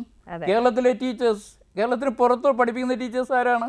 കേരളത്തിലുള്ള ആളുകളാണ്. കേരളത്തിന് പുറത്തുള്ള സ്കൂളുകളും കോളേജുകളിലും ഒക്കെ പഠിപ്പിക്കുന്നത്. കേരളത്തിന് പുറത്തുള്ള യൂണിവേഴ്സിറ്റിയിൽ നമ്മൾ പോയി കഴിഞ്ഞാൽ കേരളത്തിലെ ടീച്ചേഴ്സാണുള്ളത്. ധാരാളം ടീച്ചേഴ്സ്, പ്രൊഫസർമാരും അസിസ്റ്റന്റ് പ്രൊഫസർമാരും അസോസിയേറ്റ് പ്രൊഫസർമാരും വരെ കേരളത്തിലെ ടീച്ചേഴ്സാണ്. അപ്പോൾ കേരളത്തെ സംബന്ധിച്ചിടത്തോളം നമുക്കിനി ആവശ്യം എന്ന് പറയുന്നത് പുതിയ കോഴ്സുകളാണ്. ലോകത്തിന് എന്തൊക്കെയാണോ ഡിമാൻഡ്, ഏതെല്ലാം കോഴ്സിനാണോ ഏതെല്ലാം റിസോഴ്സസ് ആവശ്യമായിട്ടുള്ളത്, അത്തരത്തിലുള്ള കോഴ്സുകൾ നമ്മളിപ്പോഴത്തെ കോളേജ് ക്യാമ്പസുകളിലും യൂണിവേഴ്സിറ്റികളിലും തുടങ്ങണം. ട്രഡീഷണൽ ആയിട്ടുള്ള കോഴ്സുകളൊക്കെ നമ്മൾ കുറച്ച് മാറ്റി വെക്കണം. സർ, ഈ നമ്മൾ പലപ്പോഴും ഈ വെസ്റ്റേൺ കൺട്രീസിലൊക്കെ മുമ്പ് കണ്ടിട്ടുള്ള ഒരു കൾച്ചർ എന്ന് പറയുന്നത്, ഒരു കുട്ടി ബേസിക് എഡ്യൂക്കേഷൻ കഴിഞ്ഞു കഴിഞ്ഞാൽ പിന്നെയുള്ള പഠനം എന്ന് പറയുന്നത് സ്വന്തമായിട്ട് ഏൺ ചെയ്യും, ഒരു ജോലിയൊക്കെ ചെയ്ത് വരുമാനം ഉണ്ടാക്കുക, അതിനൊപ്പം പഠിക്കുക എന്ന് പറയുന്നതാണ്. ഇപ്പം എനിക്ക് തോന്നുന്നു ഓഫ് ലേറ്റ് ആയിട്ട് ആ ഒരു കൾച്ചർ നമ്മുടെ നാട്ടിലും വരുന്നുണ്ട്. ഇപ്പം ഈ പല പുതിയ പുതിയ സംരംഭങ്ങളൊക്കെ തുടങ്ങുന്നു, അതിൻ്റെ ഭാഗമായിട്ട് അവർ വർക്ക് ചെയ്യുന്നു, പഠിക്കുന്നു. പക്ഷേ ഇപ്പോഴും നമ്മുടെ ഒരു എഡ്യൂക്കേഷൻ സിസ്റ്റം, സാർ പറഞ്ഞപ്പോൾ പുതിയ കോഴ്സസ് വേണം എന്ന് പറയുന്ന പോലെ, ഈ കോഴ്സ് പഠിക്കുന്ന കുട്ടികളുടെ ഒരു മാനസിക അവസ്ഥയിലേക്ക് അല്ലെങ്കിൽ അവർ ഡിമാൻഡ് ചെയ്യുന്ന തരത്തിലേക്ക് ഇവിടുത്തെ ഒരു എഡ്യൂക്കേഷൻ പരിണാമം പെട്ടിട്ടുണ്ടോ എന്നുള്ളതാണ്. ഇതുവരെ അങ്ങനെ ഉണ്ടായിട്ടില്ല. ഇപ്പോൾ മാറ്റം വരുന്നുണ്ട്, പക്ഷേ ഇന്ന് വരെ നമ്മുടെ ഈ കോഴ്സിൽ വേണ്ട മാറ്റങ്ങൾ വന്നിട്ടില്ല. കാരണം നമ്മളിപ്പോഴും പഠിപ്പിച്ചുകൊണ്ടിരിക്കുന്നത് പഴയ സിലബസ്, പഴയ ചരിത്രങ്ങൾ, പഴയ സംസ്കാരം, ഇതൊക്കെയാണ് നമ്മൾ പഠിപ്പിച്ചുകൊണ്ടിരിക്കുന്നത്. ഫിസിക്സിലായാലും കെമിസ്ട്രിയിലായാലും സോഷ്യൽ സയൻസ് സബ്ജക്റ്റുകളിലാണെങ്കിലും കോമേഴ്സിലാണെങ്കിലും ട്രഡീഷണൽ ആയിട്ടുള്ള സിലബസും സ്കീമുമാണ് ഇപ്പോഴും നടപ്പിലാക്കിക്കൊണ്ടിരിക്കുന്നത്. അതിലൊരു മാറ്റം വേണം. ലോകം മാറിക്കഴിഞ്ഞു. വിദ്യാഭ്യാസ രംഗത്ത് ലോകം വലിയ വലിയ മാറ്റങ്ങൾ. ഇപ്പം ഈവൻ നമ്മൾ കേരളത്തിൻ്റെ പുറത്തേക്ക് പോവുക, കേരളത്തിൻ്റെ പുറത്തുള്ള യൂണിവേഴ്സിറ്റി, ഇപ്പോൾ നമ്മൾ മധുരയിൽ പോവുക, മധുര കാമരാജ് യൂണിവേഴ്സിറ്റി, അല്ലെങ്കിൽ Chennai university, Mysore university, Manipal university, അതേപോലെ ഡൽഹി, ബോംബെ, കൽക്കട്ട, ഇവിടെയൊക്കെ ഉള്ള യൂണിവേഴ്സിറ്റികളിൽ എന്താണ് നടക്കുന്നത്? പുതിയ പുതിയ ധാരാളം ഡിപ്പാർട്ട്മെൻറ്റുകളും കോഴ്സുകളും നമുക്കവിടെ കാണാം. പക്ഷേ കാര്യവട്ടത്തോട്ട് നമ്മൾ പോയി കഴിഞ്ഞാൽ എന്താ അവിടെ കാണുന്നത്? History, politics, economics, physics, biology, chemistry. പുതിയ ഡിപ്പാർട്ട്മെൻറ്റ് വളരെ അപൂർവമാണ്. ഒരു ബയോടെക്നോളജിയോ ഒപ്റ്റോ ഇലക്ട്രോണിക്സോ ഒക്കെ വന്നിട്ടുണ്ടാകും. അതിനപ്പുറത്തേക്ക് പുതിയ കോഴ്സുകൾ നമ്മുടെ ഇവിടെ സർവകലാശാല ക്യാമ്പസുകളിൽ വന്നിട്ടില്ല. അതാണ് നമ്മുടെ നമ്മുടെ എഡ്യൂക്കേഷൻ. നമ്മുടെ കുട്ടികൾ ഇവിടെ ഇല്ലാത്തത് എന്തുകൊണ്ടാണ്? അവരിന്ന് വിട്ടിട്ട് പുറത്തേക്ക് പോകുന്നത്. അവരെന്താണ് പഠിക്കാൻ ആഗ്രഹിക്കുന്നത് അത് കൊടുക്കുന്നുണ്ട് പുറത്തുള്ള സർവകലാശാലകൾ. നമുക്കത് കൊടുക്കാൻ കഴിയുന്നില്ല. അതെ സർ, ഈ പരമ്പരാഗതമായിട്ടുള്ള ഒരു ഡിഗ്രി, ഒരു അക്കാഡമിക് സ്കോറിംഗ് സ്റ്റൈലൊക്കെ ഉണ്ടായിരുന്നു. അത് കഴിഞ്ഞ് ഒരു സെമസ്റ്റർ സിസ്റ്റത്തിലേക്കൊക്കെ നമ്മൾ മാറി. ഇതിൻ്റെ എഫിക്കസി എത്രത്തോളമാണെന്നുള്ളത്, കാരണം ഇപ്പം ഞാനൊക്കെ സെമസ്റ്റർ സ്കീം പഠിച്ചിട്ടുള്ള ഒരാളാണ്. അതിന് മുമ്പുള്ളൊരു തലമുറ അല്ലാതെ ഒരു വർഷത്തിലൊരിക്കൽ പരീക്ഷ എഴുതി വന്നിട്ടുള്ള ഒരു തലമുറയാണ്. എത്രത്തോളമാണ് ഇത് നമ്മൾ വേ ചെയ്യുന്നുണ്ടോ? ഏതാണ് കുട്ടിക്ക് ബെനിഫിഷ്യൽ ആകുന്നത് എന്നുള്ളത്? തീർച്ചയായിട്ടും സെമിസ്റ്റർ ആൻഡ് ക്രെഡിറ്റ് സിസ്റ്റം തന്നെയാണ് ഏറ്റവും ബെസ്റ്റ് നമ്മുടെ ട്രഡീഷണൽ. മറ്റേത് വർഷത്തിലൊരു പരീക്ഷയാണുള്ളത്. അപ്പോൾ എല്ലാ സബ്ജക്റ്റുകളും നമ്മളിങ്ങനെ ഒരു വർഷം മുഴുവനും പഠിക്കുന്നതെല്ലാം പഠിച്ച് ഓർത്തിരുന്ന് അവസാനം പരീക്ഷ എഴുതുക എന്ന് പറഞ്ഞാൽ ഇറ്റ് ഈസ് വെരി ഡിഫിക്കൽട്ട്. അതിനേക്കാൾ നല്ലത് ഒരു 2 സെമിസ്റ്ററുകൾ, 2 സെമിസ്റ്റർ എൻട്രിലും പരീക്ഷ. അപ്പോൾ ഈ പരീക്ഷ വളരെ അത്യാവശ്യമാണ്. സെമിസ്റ്റർ ആകുമ്പോൾ കൂടുതൽ സബ്ജക്റ്റുകൾ അതിനകത്ത് ഉൾപ്പെടുത്താൻ കഴിയും. വളരെ ഷോർട്ടായിട്ടുള്ള സിലബസ് ഉണ്ടാക്കാൻ കഴിയും. കുറച്ച് പുതിയ സിലബസുകൾ നമുക്ക് ആഡ് ചെയ്യാൻ പറ്റും. പുതിയ സ്കില്ലുകളും കോമ്പിറ്റൻസിയും ഒക്കെ നമുക്ക് കൊടുക്കാൻ കഴിയും. റിസർച്ചിന് കൂടുതൽ പ്രാധാന്യം കൊടുക്കാൻ കഴിയും. ഇപ്പോഴത്തെ പുതിയ സെമിസ്റ്റർ ആൻഡ് സിലബസിലൊക്കെ കുറച്ച് മാറ്റങ്ങൾ വരുത്തിയിട്ടുണ്ട്. കുറേ മാറ്റങ്ങൾ വന്നു. സ്കിൽ ഒക്കെ കൊടുക്കുന്നുണ്ട്, മാനേജ്മെൻറ്റ് സ്കില്ലുകൾ കൊടുക്കുന്നുണ്ട്, റിസർച്ചിൻ്റെ സ്കില്ലുകൾ കൊടുക്കുന്നുണ്ട്. ഇതൊക്കെ കൊടുക്കുന്നുണ്ട്. പക്ഷേ ഇതൊക്കെ എത്രമാത്രം എഫക്റ്റീവായിട്ട് കുട്ടികളിലേക്ക് ട്രാൻസ്ഫർ ചെയ്യുന്നു എന്നുള്ള കാര്യം നമ്മൾ നോക്കിക്കഴിഞ്ഞാൽ the quality is very low. Quality കുറവാണ്. കാരണം ഇത് സമയത്തിന് തീർക്കാൻ കഴിയുന്നില്ല. മിക്കവാറും കോളേജുകളിലൊക്കെ എന്താണ്, സമരമാണ്. കോളേജിൽ വളരുന്ന ഏറ്റവും പ്രധാനപ്പെട്ട മരം എന്ന് പറയുന്നത് സമരമാണ്. അതാണ്, വേറെ ഒന്നുമില്ല ഇവിടെ. ഈ ഗവൺമെൻറ് കോളേജിനെ സംബന്ധിച്ചിടത്തോളം അത് മാത്രമേ ഉള്ളൂ. പ്രൈവറ്റ് കോളേജിൽ ഇപ്പോൾ മാർ ഇവാനിയസ് കോളേജ്, കൊല്ലം ഫാത്തിമ കോളേജ്, ഇങ്ങനെയുള്ള കോളേജുകളിലൊക്കെ വളരെ നല്ല അധ്യയനം നടക്കുന്നുണ്ട്. അതേ അധ്യയനം നമ്മുടെ എല്ലാ കോളേജുകളും നടന്നിരുന്നെങ്കിൽ ഈ 5 ഇയർ സെമിസ്റ്റർ പ്രോഗ്രാംസ് എല്ലാം, എല്ലാ സെമിസ്റ്റർ പ്രോഗ്രാംസും വളരെ ഭംഗിയായിട്ട് നടക്കുന്നു. പക്ഷെ അത് നടക്കുന്നില്ല. ഇത് ചോദിക്കാനും പറയാൻ ആരില്ല. പഠിപ്പിച്ചോ പഠിപ്പിച്ചില്ലയോ ആര് ചോദിക്കും? ഈ കോളേജിലൊക്കെ അധ്യാപകർ UGC ഫെയിലും വാങ്ങിച്ചുകൊണ്ടിരിക്കുന്ന അധ്യാപകർ എത്ര മണിക്കൂർ ക്ലാസ് എടുത്തു എന്ന് ആരെങ്കിലും ചോദിക്കുന്നുണ്ടോ? നോബഡി. ഈവൻ യൂണിവേഴ്സിറ്റി പോലും അന്വേഷിക്കുന്നില്ല. യൂണിവേഴ്സിറ്റിയിലെ അധ്യാപകരെല്ലാം വൈസ് ചാൻസലറുടെ കീഴിലാണ് വരുന്നത്. വൈസ് ചാൻസലർ പോലും അന്വേഷിക്കുന്നില്ല യൂണിവേഴ്സിറ്റിയിലെ എത്ര അധ്യാപകൻ എത്ര മണിക്കൂർ ക്ലാസ് എടുത്തു. അതിൻ്റെ ഫലമായിട്ട് എന്താ സംബന്ധിച്ച് മോണിറ്ററിംഗ് ഇല്ല, ഇവാലുവേഷൻ ഇല്ല. അതിൻ്റെ ഫലമായിട്ട് എന്താണ് സംഭവിക്കുന്നത്? കുറേ അധ്യാപകർ പഠിപ്പിക്കാം, നല്ല അധ്യാപകരില്ലെന്ന് നമ്മൾ പറയുന്നില്ല. കേരളത്തിലെ അധ്യാപകരെല്ലാം മികച്ച അധ്യാപകരാണ്. പക്ഷേ അവർക്ക് പഠിപ്പിക്കാൻ ഉള്ള സൗകര്യങ്ങളില്ല, സമയമില്ല. അവർ മറ്റു പല ആക്ടിവിറ്റീസിലും പോകുന്നു. ഇപ്പോൾ എക്സാമിനേഷൻ എല്ലാ സെമിസ്റ്റർ തുടങ്ങിയപ്പം എല്ലാ സെമിസ്റ്ററിൻ്റെയും എക്സാമിനേഷൻ പേപ്പർ വാല്യൂ ചെയ്യണം. അപ്പോൾ ഈ വാല്യുവേഷൻ തന്നെ 1-2 മാസം വാല്യുവേഷൻ അങ്ങ് പോകുന്നു. അപ്പോൾ ഈ 2 മാസം എങ്ങനെയാണ് പോർഷൻ തീർക്കുന്നത്? പോർഷൻ തീരാതെ പോകുന്നു. പോർഷൻ തീരാതെ പരീക്ഷ നടക്കുന്നു. കുട്ടികൾ ഇരുട്ടിൽ പരീക്ഷ എഴുതേണ്ടി വരുന്നു. ഈ സെമിസ്റ്ററിലുള്ള പരീക്ഷകൾ ഒരുമിച്ച് ഒരു വർഷം നടത്തുന്നുണ്ട്. പല യൂണിവേഴ്സിറ്റികളിലും സെമിസ്റ്ററിൻ്റെ പരീക്ഷകൾ 2 സെമിസ്റ്ററിൻ്റെ പരീക്ഷകൾ ഒരുമിച്ച് നടത്തുന്നു. അപ്പോൾ ഈ സെമിസ്റ്റർ കൊണ്ട് എന്താ പ്രയോജനം? എഫക്റ്റീവായിട്ട് നടപ്പിലാക്കുന്നില്ല, ക്വാളിറ്റി ഇല്ല, അത് ശരിയായിട്ട് മോണിറ്റർ ചെയ്യുന്നില്ല. Who will monitor? അതാണ് UGC സ്കെയിൽ വായിക്കുന്ന ഒരു അധ്യാപകൻ എത്ര മണിക്കൂർ ഓരോ ആഴ്ചയും ക്ലാസ് എടുത്തു എന്ന് ആരെങ്കിലും അറിയുന്നുണ്ടോ? ഇല്ല. സർ, ഈ ഡ്യൂറേഷൻ ഓഫ് കോഴ്സ് എന്ന് പറയുന്നത് ഞാൻ ശ്രദ്ധിച്ചിട്ടുള്ള ഇപ്പോൾ BEd കോഴ്സ് കുറച്ച് വർഷങ്ങൾക്ക് മുമ്പ് BEd 1 വർഷത്തെ കോഴ്സായിരുന്നു. അതിനുശേഷം അത് ഇപ്പോൾ 2 വർഷത്തെ കോഴ്സാക്കി മാറ്റിയിട്ടുണ്ട്. ഇനി വീണ്ടും അതിൽ മാറ്റങ്ങൾ വരാമെന്നൊക്കെ കേൾക്കുന്നു. എത്രത്തോളം കറക്റ്റ് ആണെന്ന് അറിയില്ല. അപ്പം 1 വർഷം പഠിപ്പിച്ചവരും ഇവിടെ ടീച്ചറായിട്ടുണ്ട്, നന്നായിട്ട് പഠിപ്പിച്ചിട്ടുണ്ട്. 2 വർഷം ക്ലാസ്സിൽ പോയിരുന്ന് ജോലികളൊക്കെ ചെയ്ത് പ്രോജക്റ്റൊക്കെ ചെയ്ത് കൊടുക്കുന്നവരും ടീച്ചറാവുന്നുണ്ട്. അപ്പോൾ ചുരുക്കി പറഞ്ഞു കഴിഞ്ഞാൽ ഇത്രയും വർഷങ്ങൾ കൂട്ടുന്നത് കൊണ്ട് ഒരു കോഴ്സിൻ്റെ മേന്മ കൂടുമെന്ന് നമുക്ക് പറയാൻ സാധിക്കുമോ? അല്ലെങ്കിൽ എന്താണ് അതിൻ്റെ ഒരു അടിസ്ഥാനം? ഈ വർഷങ്ങൾ കൂടുന്നത് കൊണ്ട് തീർച്ചയായിട്ടും കോഴ്സിന്റെ മേന്മ കൂടണമെന്നില്ല. കാരണം കുട്ടികൾക്ക് ചിലപ്പോൾ മടുപ്പ് കൂടാനുള്ള സാധ്യത തീർച്ചയായിട്ടും ഉണ്ട്. ഈ 1 വർഷം പഠിപ്പിച്ചിരുന്ന ടീച്ചേഴ്സ്, നമ്മുടെ കേരളത്തിലെ ടീച്ചേഴ്സ് ഏറ്റവും ബെസ്റ്റ് ടീച്ചർമാരാണ്. ലോകത്തിലെ ഏറ്റവും ഡിമാൻഡുള്ള 2 പോസ്റ്റുകൾ, 2 കൂട്ടം ആളുകൾ കേരളത്തിൽ. ഒന്ന് നമ്പർ 1 നഴ്സസ് ആണ്, 2 ടീച്ചേഴ്സാണ്. ലോകം മുഴുവനും നല്ല ഡിമാൻഡാണ് കേരളത്തിലെ ടീച്ചേഴ്സിന്. ഈവൻ ഞാൻ ആന്ധ്രയിൽ ഒരു സ്റ്റഡിക്ക് വേണ്ടി പോയി കഴിഞ്ഞപ്പോഴേ അവിടുത്തെ സ്കൂളിൻ്റെ ഫ്രണ്ടിൽ നല്ല സ്വർണ്ണ ലെറ്ററിൽ എഴുതി വെച്ചിരിക്കുന്നു, ഇവിടെ പഠിപ്പിക്കുന്നത് കേരളത്തിലെ ടീച്ചേഴ്സാണ്. അപ്പോൾ ഞാൻ അവരുടെ അടുത്ത് ചോദിച്ചു, എന്തുകൊണ്ടാണ് ഇങ്ങനെ എഴുതി വെച്ചിരിക്കുന്നത്? കേരളത്തിലെ ടീച്ചേഴ്സാണ് പഠിപ്പിക്കുന്നതെന്ന് അറിഞ്ഞാൽ പേരൻസ് എല്ലാം ആ സ്കൂളിലെ കുട്ടികളെ വിടുകയുള്ളൂ. അപ്പോൾ അത്രമാത്രം ഡിമാൻഡാണ് നമ്മുടെ കേരളത്തിലെ ടീച്ചേഴ്സ്. നമ്മുടെ കേരളത്തിലുള്ള CBSE, പുറത്തുള്ള CBSE സ്കൂളിലെല്ലാം പഠിപ്പിക്കുന്നത് കേരളത്തിലെ ടീച്ചേഴ്സാണ്. അതുകൊണ്ട് ഈ 2 വർഷം എന്ന് പറയുന്നത് വളരെ നീണ്ട കാലഘട്ടമാണ്. 1 വർഷമായാലും മതിയായിരുന്നു. ഒരു ഡിഗ്രി കഴിഞ്ഞതിന് ശേഷം 1 വർഷത്തെ ടീച്ചിങ് പ്രാക്ടീസസും കോഴ്സും ഒക്കെ. പക്ഷേ 2 വർഷമായപ്പോൾ കൂടുതൽ ടോപ്പിക്കുകൾ ആഡ് ചെയ്തു, കൂടുതൽ സമയങ്ങൾ പ്രാക്ടീസിന് വേണ്ടി മാറ്റിവെച്ചു. ഇതൊക്കെയാണ് അതിനകത്ത് സംഭവിച്ചിരിക്കുന്നത് പ്രധാനമായിട്ടും.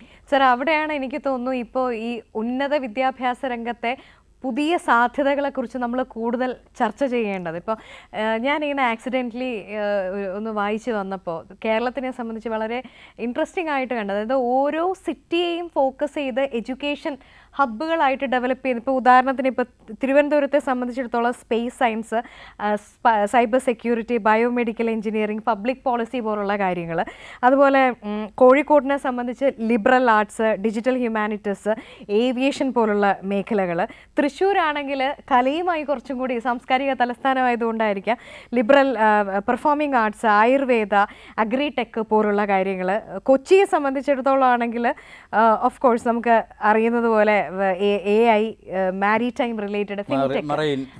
അപ്പോൾ ഇത്തരത്തിലുള്ള സാധ്യതകൾ ഇപ്പോൾ ഒരു സിറ്റികൾ കേന്ദ്രീകരിച്ചു കൊണ്ടുള്ള എഡ്യൂക്കേഷൻ സാധ്യതകൾ, അത് പുത്തൻ സാധ്യതകളായിട്ട് നമ്മുടെ കേരളത്തിൽ ഇപ്പോൾ ഇവോൾവ് ചെയ്ത് വരുന്നുണ്ടോ? അതിനുള്ളൊരു ഫോക്കസ് ഉണ്ടോ? എന്തൊക്കെയാണ് ഉണ്ട് എങ്കിൽ അങ്ങനെ നമുക്ക് എടുത്ത് പറയാൻ സാധിക്കും? തീർച്ചയായിട്ടും ഈ സിറ്റി ഫോക്കസ് ചെയ്തതിൽ ഇപ്പോൾ നമ്മൾ ലോക ചരിത്രം എടുത്ത് നോക്കിക്കഴിഞ്ഞാൽ എഡ്യൂക്കേഷൻ ഏറ്റവും പ്രധാനപ്പെട്ട സിറ്റികളിലാണ് ഫോക്കസ് ചെയ്തിരിക്കുന്നത്. അതെ. ഇപ്പോൾ ഞാൻ പഠിപ്പിക്കുന്ന സോഷ്യോളജി ആദ്യം ഉണ്ടായത് മുംബൈയിലാണ്. ആദ്യത്തെ ഡിപ്പാർട്ട്മെൻറ്റ് മുംബൈ, പിന്നെ കൽക്കട്ട, മൈസൂർ, അങ്ങനെയാണ് ഡിപ്പാർട്ട്മെൻറ്റുകൾ ഉണ്ടായിരിക്കുന്നത്. അപ്പം ഏറ്റവും പ്രധാനമായിട്ടും എഡ്യൂക്കേഷൻ ഡെവലപ്പ് ചെയ്തിരിക്കുന്നത് ട്രഡീഷണലായിട്ടും ഈ പ്രധാനപ്പെട്ട മെട്രോപൊളിറ്റൻ സിറ്റിയിലാണ്. അപ്പോൾ ഓരോ പ്രദേശത്തും അവിടെ റിലവൻ്റ് ആയിട്ടുള്ള കോഴ്സുകൾ, അവിടെ സ്പെഷ്യലൈസേഷൻ, ഇപ്പോൾ ISRO നമുക്കിവിടെയുണ്ട്. അപ്പോൾ സ്പേസ് സയൻസുമായിട്ട് ബന്ധപ്പെട്ട് റിലേറ്റഡ് ആയിട്ടുള്ള കോഴ്സുകൾ നമുക്കിവിടെ കൂടുതൽ പ്രാധാന്യമുണ്ട്. അതെ, തൃശ്ശൂരാകുമ്പോൾ കൂടുതൽ ആർട്സ് പോലെയുള്ള സബ്ജക്റ്റുകൾക്ക് കൂടുതൽ പ്രാധാന്യമുണ്ട്. മ്യൂസിക്കും ഡാൻസും അങ്ങനെയുള്ള സബ്ജക്റ്റിന് കൂടുതൽ പ്രാധാന്യമുണ്ട്. കോഴിക്കോടാകുമ്പോൾ മാനേജ്മെൻറ്റ് ഇൻസ്റ്റിറ്റ്യൂട്ടുകൾ ഉണ്ട്, അതിന് കൂടുതൽ പ്രാധാന്യമുണ്ട്. അപ്പോൾ ഓരോ പ്രദേശത്തെയും ഏറ്റവും പ്രധാനപ്പെട്ട സ്പെഷ്യലൈസേഷൻ അത് അവിടെ ഡെവലപ്പ് ചെയ്ത് അതൊരു പിന്നെ സിറ്റി ക്യാമ്പസുകളാക്കി ഡെവലപ്പ് ചെയ്തെടുക്കുന്നു. അത് ഏറ്റവും നല്ലതാണ്. ഈ കുട്ടികൾ കൂടുതലും താമസിക്കാൻ പിന്നെ പഠിക്കാൻ ഇഷ്ടപ്പെടുന്നത് ഏറ്റവും നല്ല സിറ്റികളിലാണ്. അതെ അതെ അതെ, ഏറ്റവും നല്ല സിറ്റികളാണ് കുട്ടികൾ പഠിക്കാൻ ഇഷ്ടം. ഇപ്പോൾ കേരളത്തിൽ നിന്നുള്ള കുട്ടികൾ ബാംഗ്ലൂരിലേക്കാണ് പോകുന്നത്. ബാംഗ്ലൂർ പോണക്കുള്ള സിറ്റികൾ, അല്ലെങ്കിൽ ഡൽഹി പോണക്കുള്ള സിറ്റികൾ, അവിടെയൊക്കെയാണ് പോയി പഠിക്കുന്ന കുട്ടികൾ. അപ്പോൾ സിറ്റി കേന്ദ്രീകരിച്ച് ക്യാമ്പസുകൾ ഡെവലപ്പ് ചെയ്യുക, സ്പെഷ്യലൈസേഷൻ. അതിനോടൊപ്പം തന്നെ അവർക്ക് അവിടെ ജോബ് ഓപ്പർച്യൂണിറ്റീസിനുള്ള സാധ്യതയുമുണ്ട്. അപ്പോൾ അതുകൊണ്ടാണ് ഈ സിറ്റി സ്പെഷ്യലൈസ്ഡ് ആയിട്ടുള്ള യൂണിവേഴ്സിറ്റികൾ ഉണ്ടാകാൻ പോകുന്നത്. ചെറിയ ഉന്നത വിദ്യാഭ്യാസ രംഗത്തെ പുത്തൻ സാധ്യതകളെ കുറിച്ച് നമ്മൾ സംസാരിക്കുമ്പോൾ എനിക്ക് തോന്നുന്നു ഓരോ മേഖലയിലും പുത്തൻ സാധ്യതകൾ തുറന്നു വരികയാണ്. ഇപ്പം മെഡിക്കൽ സയൻസിലാണെങ്കിൽ ഇപ്പോൾ ന്യൂക്ലിയർ മെഡിസിൻ അടക്കമുള്ള അല്ലെങ്കിൽ ഇപ്പോൾ സ്റ്റെം സെൽ ടെക്നോളജി പോലുള്ള പുതിയ കോഴ്സുകൾ വരുന്നുണ്ടല്ലോ. അപ്പോൾ എനിക്ക് തോന്നുന്നു ഓരോ മേഖലയെക്കുറിച്ചും അത്തരത്തിലൊരു അവയർനെസ് നമ്മുടെ പ്രേക്ഷകർക്ക് കൊടുക്കാൻ സാധിച്ചാൽ നന്നാവും. അപ്പോൾ എന്തൊക്കെയാണ് ഓരോ മേഖല തിരിച്ച് പറയുകയാണെങ്കിൽ പുതിയ സാധ്യതകൾ ഇവോൾവ് ചെയ്ത് വന്നിട്ടുണ്ട്? അപ്പോൾ ഏറ്റവും പ്രധാനപ്പെട്ട സാധ്യത എന്ന് ലോകം മുഴുവനും കാണുന്നത് ഈ AI ആണ്. കാരണം ഇന്ന് നമ്മളെല്ലാത്തിനും അത് AI ഉണ്ട്. ഒരു പുതിയ ലോകം തന്നെ അത് സൃഷ്ടിച്ചിരിക്കുകയാണ്. റിമോട്ടായിട്ടുള്ള ഒരു പുതിയ ലോകം. അത് അഡ്മിനിസ്ട്രേഷനിലാണെങ്കിലും ഏത് രംഗത്തും നമുക്ക് AI ഉപയോഗിക്കാം. നമുക്ക് വേണ്ടി നമ്മുടെ മൊബൈൽ ഫോൺ ചിന്തിക്കുന്ന ഒരു കാലത്താണ്. അതെ, നമുക്ക് വേണ്ടി നമ്മുടെ ആക്ടിവിറ്റീസ് എന്തായിരിക്കണം, എങ്ങനെ നമ്മൾ ചിന്തിക്കണം, എങ്ങനെ നമ്മൾ പ്രവർത്തിക്കണം, ഏതെല്ലാം കാര്യങ്ങളാണ് ഏറ്റവും നല്ലത്, ഏത് മേഖലയിലും പുത്തൻ അറിവുകൾ നൽകാൻ കഴിയുന്ന ഒരു സിസ്റ്റമാണ് AI എന്ന് പറയുന്നത്. അപ്പോൾ അതിന് അനന്തമായിട്ടുള്ള സാധ്യതകളാണ് ഉള്ളത്. അപ്പോൾ AI ആയിട്ട് ബന്ധപ്പെട്ട് ധാരാളം സ്പെഷ്യലൈസേഷൻസ് ഡെവലപ്പ് ചെയ്ത് വരികയാണ്. അപ്പോൾ AI ആണ് ഇന്നത്തെ കാലത്തെ ഏറ്റവും പ്രധാനപ്പെട്ടത്. ഇപ്പോൾ കേന്ദ്ര ഗവൺമെൻറ് ധാരാളം അതിന് സ്പെഷ്യലൈസേഷനും ധാരാളം ഇൻസ്റ്റിറ്റ്യൂട്ടുകളൊക്കെ തുടങ്ങാൻ പോകുന്നു. ഇന്നത്തെ കാലം എന്ന് പറയുന്നത് AI ആണ്, AIയുടെ കാലമാണ്. അതിനോടൊപ്പം തന്നെയാണ് ഡേറ്റാ സയൻസും കമ്പ്യൂട്ടറുമായിട്ട് ബന്ധപ്പെട്ട കോഴ്സുകൾ. ഇന്നും നമ്മുടെ ഏറ്റവും കൂടുതൽ ജോബ് ഓപ്പർച്യൂണിറ്റി ഉള്ള കോഴ്സ് ഏതാണെന്ന് ചോദിച്ചു കഴിഞ്ഞാൽ കമ്പ്യൂട്ടർ സയൻസ് ആണ്. കമ്പ്യൂട്ടർ സയൻസിനാണ്, ഇൻഫർമേഷൻ ടെക്നോളജിയും കമ്പ്യൂട്ടർ സയൻസും ഏറ്റവും കൂടുതൽ ജോബ് ഓപ്പർച്യൂണിറ്റീസ് ഉള്ള കോഴ്സ്. പുതിയൊരു അക്കാഡമിക് ഇയർ തുടങ്ങാൻ പോകുന്നു അല്ലെ, കോഴ്സസ് തുടങ്ങാൻ പോകുന്നത് ഏറ്റവും കൂടുതൽ തള്ള എനിക്കൊന്നു CS കമ്പ്യൂട്ടർ സയൻസിനാണ്. കമ്പ്യൂട്ടർ സയൻസ് കഴിഞ്ഞ ഉടനെ ജോലിയാണ്. കമ്പ്യൂട്ടർ സയൻസ് കഴിഞ്ഞാൽ ഉടനെ ജോലി കിട്ടുകയാണ്. ഇപ്പോൾ ടെക്നോ പാർക്കിലൊക്കെ നമുക്ക് കമ്പ്യൂട്ടർ സയൻസ് പഠിച്ചവരെയാണ് BTechും MTechും കമ്പ്യൂട്ടർ സയൻസ് പഠിച്ചവർ, അല്ലെങ്കിൽ BSc കമ്പ്യൂട്ടർ സയൻസ് പഠിച്ചവർ, അങ്ങനെയുള്ള കോഴ്സ് പഠിച്ചവർ. അപ്പോൾ അവർക്കാണ് ഏറ്റവും കൂടുതൽ ഡിമാൻഡ്. ഇപ്പോൾ ഏറ്റവും കൂടുതൽ ഇപ്പോൾ ജോബ് പിന്നെ സ്കില്ലുകളിൽ ഇന്ന് ഏറ്റവും കൂടുതൽ ഡിമാൻഡ് ചെയ്ത് കോഴ്സിനാണെന്ന് ചോദിച്ചാൽ കമ്പ്യൂട്ടർ സയൻസ് ആണ്. രണ്ടാമത് വരുന്നത് ഫിനാൻസ് ആണ്. ഫിനാൻസിനും വലിയ ഡിമാൻഡാണ്. ഈ കോമേഴ്സിന് എപ്പോഴും നല്ല ഡിമാൻഡുണ്ട്. കോമേഴ്സ്, അക്കൗണ്ടിങ്, ഫിനാൻസ്, ഇങ്ങനെയുള്ള കോഴ്സുകൾക്ക് വളരെ നല്ല ഡിമാൻഡാണ്. ലോകത്ത് എവിടെ പോയി കഴിഞ്ഞാലും ആരെ വേണം? അക്കൗണ്ടൻസിന് വേണം. ലോകത്ത് എല്ലായിടത്തും വേണം. എല്ലാ രാജ്യത്തും അക്കൗണ്ടൻസിന്, ഫിനാൻഷ്യൽ അഡ്വൈസേഴ്സിന് വേണം. അപ്പോൾ ഫിനാൻസ്, അക്കൗണ്ടിങ്, കോമേഴ്സ്, അതേപോലെ മാനേജ്മെൻറ്റ്. മൂന്നാമത് വരുന്ന മാനേജ്മെൻ്റ് ആണ്. MBA പോലുള്ള കോഴ്സുകൾ, BBA പോലുള്ള കോഴ്സുകൾ. ഈ കോഴ്സുകൾക്ക് വളരെ വലിയ ഡിമാൻഡാണുള്ളത്. അപ്പോൾ ഈ കോഴ്സ് MBAക്കൊക്കെ നല്ല ഫുൾ സിംഗിൾ കോഴ്സുകൾ ഓടുന്നുണ്ട്. MBAക്ക് തന്നെ ധാരാളം സ്പെഷ്യലൈസേഷൻ ഉണ്ട്. ഇപ്പോൾ ഹ്യൂമൻ റിസോഴ്സ് മാനേജ്മെൻ്റ് ഉണ്ട്. എല്ലായിടത്തും ഇത് ആവശ്യമാണ്, എല്ലാ ഓർഗനൈസേഷനിലും ആവശ്യമാണ്. ഫിനാൻഷ്യൽ മാനേജ്മെന്റ് സ്പെഷ്യലൈസേഷൻ ഉണ്ട്, ട്രാവൽ ആൻഡ് ടൂറിസത്തിന്റെ സ്പെഷ്യലൈസേഷൻ ഉണ്ട്, ഹോസ്പിറ്റൽ മാനേജ്മെന്റ് ഉണ്ട്, ലോജിസ്റ്റിക് ഉണ്ട്. അപ്പോൾ അത് ധാരാളം സ്പെഷ്യലൈസേഷൻ ഇപ്പോഴും ഉണ്ട്. അപ്പം അങ്ങനെയുള്ള കോഴ്സുകൾക്ക് വളരെ ഡിമാൻഡാണ്. അതുപോലെ പേഴ്സണൽ മാനേജ്മെന്റ് പോലെയുള്ള കോഴ്സുകൾ അതിന് നല്ല ഡിമാൻഡാണ്. സൈക്കോളജി പിന്നെ ഒരു പ്രധാനപ്പെട്ട കോഴ്സുകൾ സൈക്കോളജി, ക്ലിനിക്കൽ സൈക്കോളജി, അങ്ങനെയുള്ള കോഴ്സുകൾ അത് വളരെ കൂടുതൽ ഡിമാൻഡുള്ളതാണ്. കൗൺസിലിംഗ് സൈക്കോളജി വളരെ എമർജിങ് പ്രൊഫഷൻസ് ആണ് ഇതൊക്കെ. പുതിയ സൈക്കോളജി തന്നെ പുതിയ ധാരാളം സ്പെഷ്യലൈസേഷൻസ് ഉണ്ട്. സാർ അതുപോലെ എനിക്ക് തോന്നുന്നു ഇപ്പം ഫോറൻസിക് സയൻസ് കുറച്ച് ഫോറൻസിക് സയൻസ് നമ്മുടെ കേരളത്തിലാണെങ്കിൽ ഈ ഒരൊറ്റ സ്പെഷ്യലിസ്റ്റേ ഉണ്ടായിരുന്നുള്ളൂ. അദ്ദേഹം റിട്ടയർ ചെയ്തതിന് ശേഷം PSC പല പ്രാവശ്യം അഡ്വർടൈസ് ചെയ്തെങ്കിൽ പോലും ആ ഫോറൻസിക് സയൻസിൽ ഒരാളെ അപ്പോയിന്റ് ചെയ്യാൻ ആളില്ലായിരുന്നു ഇവിടെ. ഇവ തമിഴ്നാട്ടിലാണ് അവർ തുടങ്ങിയിരിക്കുന്ന ഫോറൻസിക് സയൻസ് കോഴ്സുകളൊക്കെ. ആദ്യം അണ്ണാമല യൂണിവേഴ്സിറ്റി മറ്റ് യൂണിവേഴ്സിറ്റികളൊക്കെ ഫോറൻസിക് സയൻസ് തുടങ്ങിയിട്ടുണ്ട്. നമ്മുടെ ഇവിടെ എന്താണ് തുടങ്ങാത്തത്? ഫോറൻസിക് സയൻസ് വളരെ വലിയൊരു സ്പെഷ്യലൈസേഷനാണ് ഫോറൻസിക് സയൻസ്. മെഡിസിനിലാണ് ഫോറൻസിക് സയൻസ് പ്രത്യേകിച്ചുണ്ട്. പക്ഷേ ഈ ഫോറൻസിക് സയൻസ് എന്ന് പറയുന്നത് നമ്മുടെ കോളേജിലൊന്നും ഇതുവരെ ആരംഭിച്ചിട്ടില്ല അങ്ങനെയുള്ള കോഴ്സുകൾ. സർ അതുപോലെ ഈ നാനോയ്ക്കും വളരെയാണ്. പക്ഷേ നാനോ ടെക്നോളജിയൊക്കെ നമ്മളിപ്പോൾ യൂണിവേഴ്സിറ്റിയിൽ തുടങ്ങി വെച്ചിട്ടുണ്ട്. നാനോ ടെക്നോളജി കേരള യൂണിവേഴ്സിറ്റിയിലും തുടങ്ങിയിട്ടുണ്ട്. നാനോ ടെക്നോളജി, ഒപ്റ്റോ ഇലക്ട്രോണിക്സ്, ബയോടെക്നിക്സ് അങ്ങനെയുള്ള കോഴ്സുകളെല്ലാം നമ്മൾ തുടങ്ങിക്കഴിഞ്ഞിട്ടുണ്ട്. പക്ഷേ കൂടുതൽ സ്പെഷ്യലൈസ്ഡ് ആയിട്ടുള്ള കോഴ്സുകൾ നമുക്ക് ആവശ്യമാണ്. എന്തുകൊണ്ട് നമ്മുടെ AIയുടെ പുതിയ ഡിപ്പാർട്ട്മെൻറ്റ് ആരംഭിക്കുന്നില്ല? പുതിയ ഡിപ്പാർട്ട്മെൻറ്റ് ധാരാളമായി ബയോ ഇൻഫർമേറ്റിക്സ്, അതേപോലെ ഇപ്പോഴത്തെ ഹയർ എഡ്യൂക്കേഷൻ്റെ ചെയർമാനായിരിക്കുന്ന അച്യുത് ശങ്കർ ആയിരുന്നു ബയോ ഇൻഫർമാറ്റിക്സിൻ്റെ കാര്യവട്ടത്തെ ഹെഡാണെന്ന് പറയുന്നത്. അതെ അതെ. സാർ നമുക്കൊരു കോളർ വെയിറ്റിംഗ് ആണ്, നമുക്ക് അതൊന്ന് അറ്റൻഡ് ചെയ്തിട്ട് തിരിച്ചു വരാം. ഹലോ ഹലോ, കേരള കണക്ട് ആരാണ്? എൻ്റെ പേര് സ്വപ്ന. സ്വപ്ന, ഉന്നത വിദ്യാഭ്യാസ രംഗത്തെ പുത്തൻ സാധ്യതകളെ കുറിച്ചാണ് നമ്മൾ ചർച്ച ചെയ്യുന്നത്. ഗോപിനാഥൻ സാറിന്റെ സംസാരിച്ചോളൂ. Hello sir. Hello. Hello sir, ഞാൻ ചോദിക്കുന്നത് പ്ലസ് ടു കഴിഞ്ഞിട്ട് ഡിഗ്രി SIUGP പുതിയ പ്രോഗ്രാം ഇല്ലേ? അതെ. അത് കേരള സർവകലാശാലയിലെ പ്രോഗ്രാം, അത് നല്ലതാണോ? അതിന് ഒരുപാട് അത് പഠിച്ചിറങ്ങി കഴിഞ്ഞാൽ ചാൻസ് ഉണ്ടോ?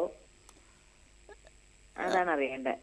കേരള സർവകലാശാലയിൽ എല്ലാ ബ്രാഞ്ചസിലുള്ള FIT ഇപ്പോൾ കോഴ്സുകൾ നടക്കുന്നുണ്ട്. അതൊരു 4 ഇയർ പ്രോഗ്രാമാണ്.